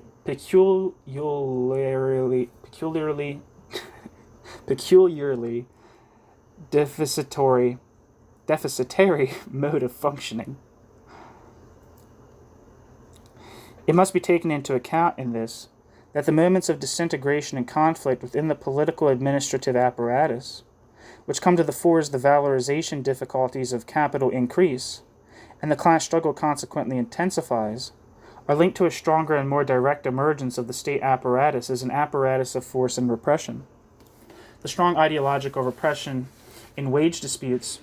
exerted above all with the help of the state apparatus, the outlawing and forcible suppression of non-permitted labor struggles, the repressive use of the law relating to foreigners, restrictions on the freedom of demonstration and of opinion, characteristic of the present stage of political development in the Federal Republic,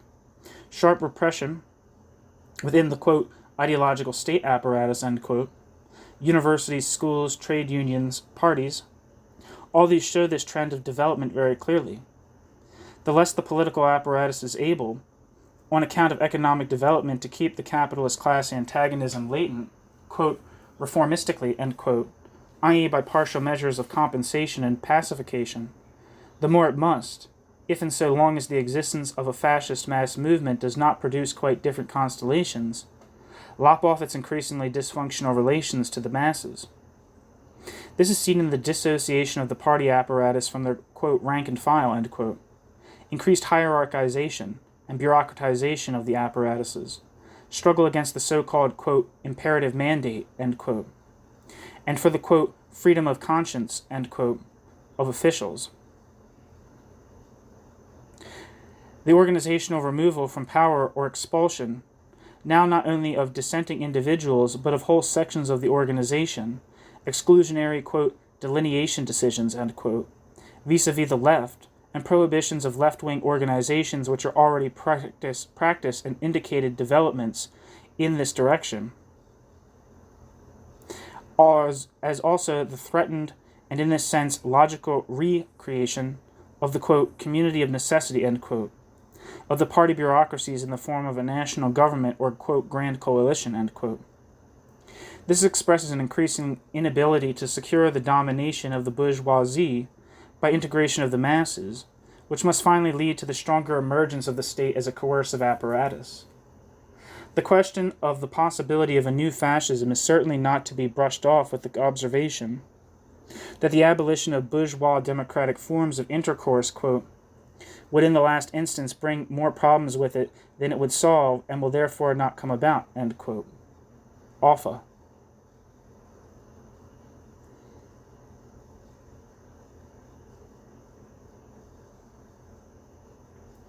This argument overlooks the fact that capital unfolds its contradictions according to its own logic, and has never yet bothered about historical reason, that the barrier to capital is capital itself, and the possibility of fascism cannot be discussed in terms of an enlightened class interest, when the class which might have such an interest is nowhere to be seen. However, the question of fascism has to be treated somewhat discriminatingly. One must start from the fact that the perfection of the instruments of manipulation and repression attained in the meantime makes a crude new edition of Hitlerian fascism improbable, and that the openly authoritarian state, which has always represented the logical consequence of the inner contradictions of bourgeois democratic rule, has historically assumed and will in the future assume very different shapes.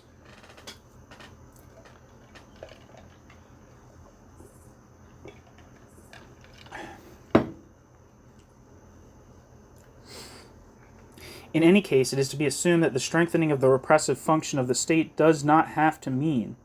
that the state's institutional structure changes fundamentally. In accordance with the state's basic character, the bourgeois state is recognizably and essentially constructed as an apparatus of force.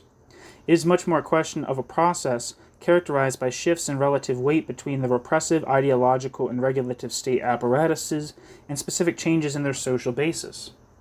Hence, it will be vital for the theory of the state not to derive the state apparatus always only on a general level, as an abstract form, but to come to grips with it as the concrete social organizational nexus, which it represents in practice. At least for the variant of materialist state theory current in the Federal Republic, it can be said that it must specifically first de-idealize and demystify its own concept of the state before it can become politically practical. If one starts from the fact that the bourgeois state apparatus appears as a relatively heterogeneous conglomerate of bureaucracies, governing cliques, party apparatuses, and bureaucratic mass organizations, and that it's fundamentally and that it is fundamentally necessary to recognize the complex functional cohesion in which these state apparatuses relate to one another, and to the classes the present deficits in theory become fairly clear. It is of central importance for the organization of the political struggle that the bourgeois state, without prejudice to its structural class character, stands through the mediation of its part apparatuses. In a changing relation to the social classes and class fractions, a relation determined by the prevailing economic conditions and the historical class relations.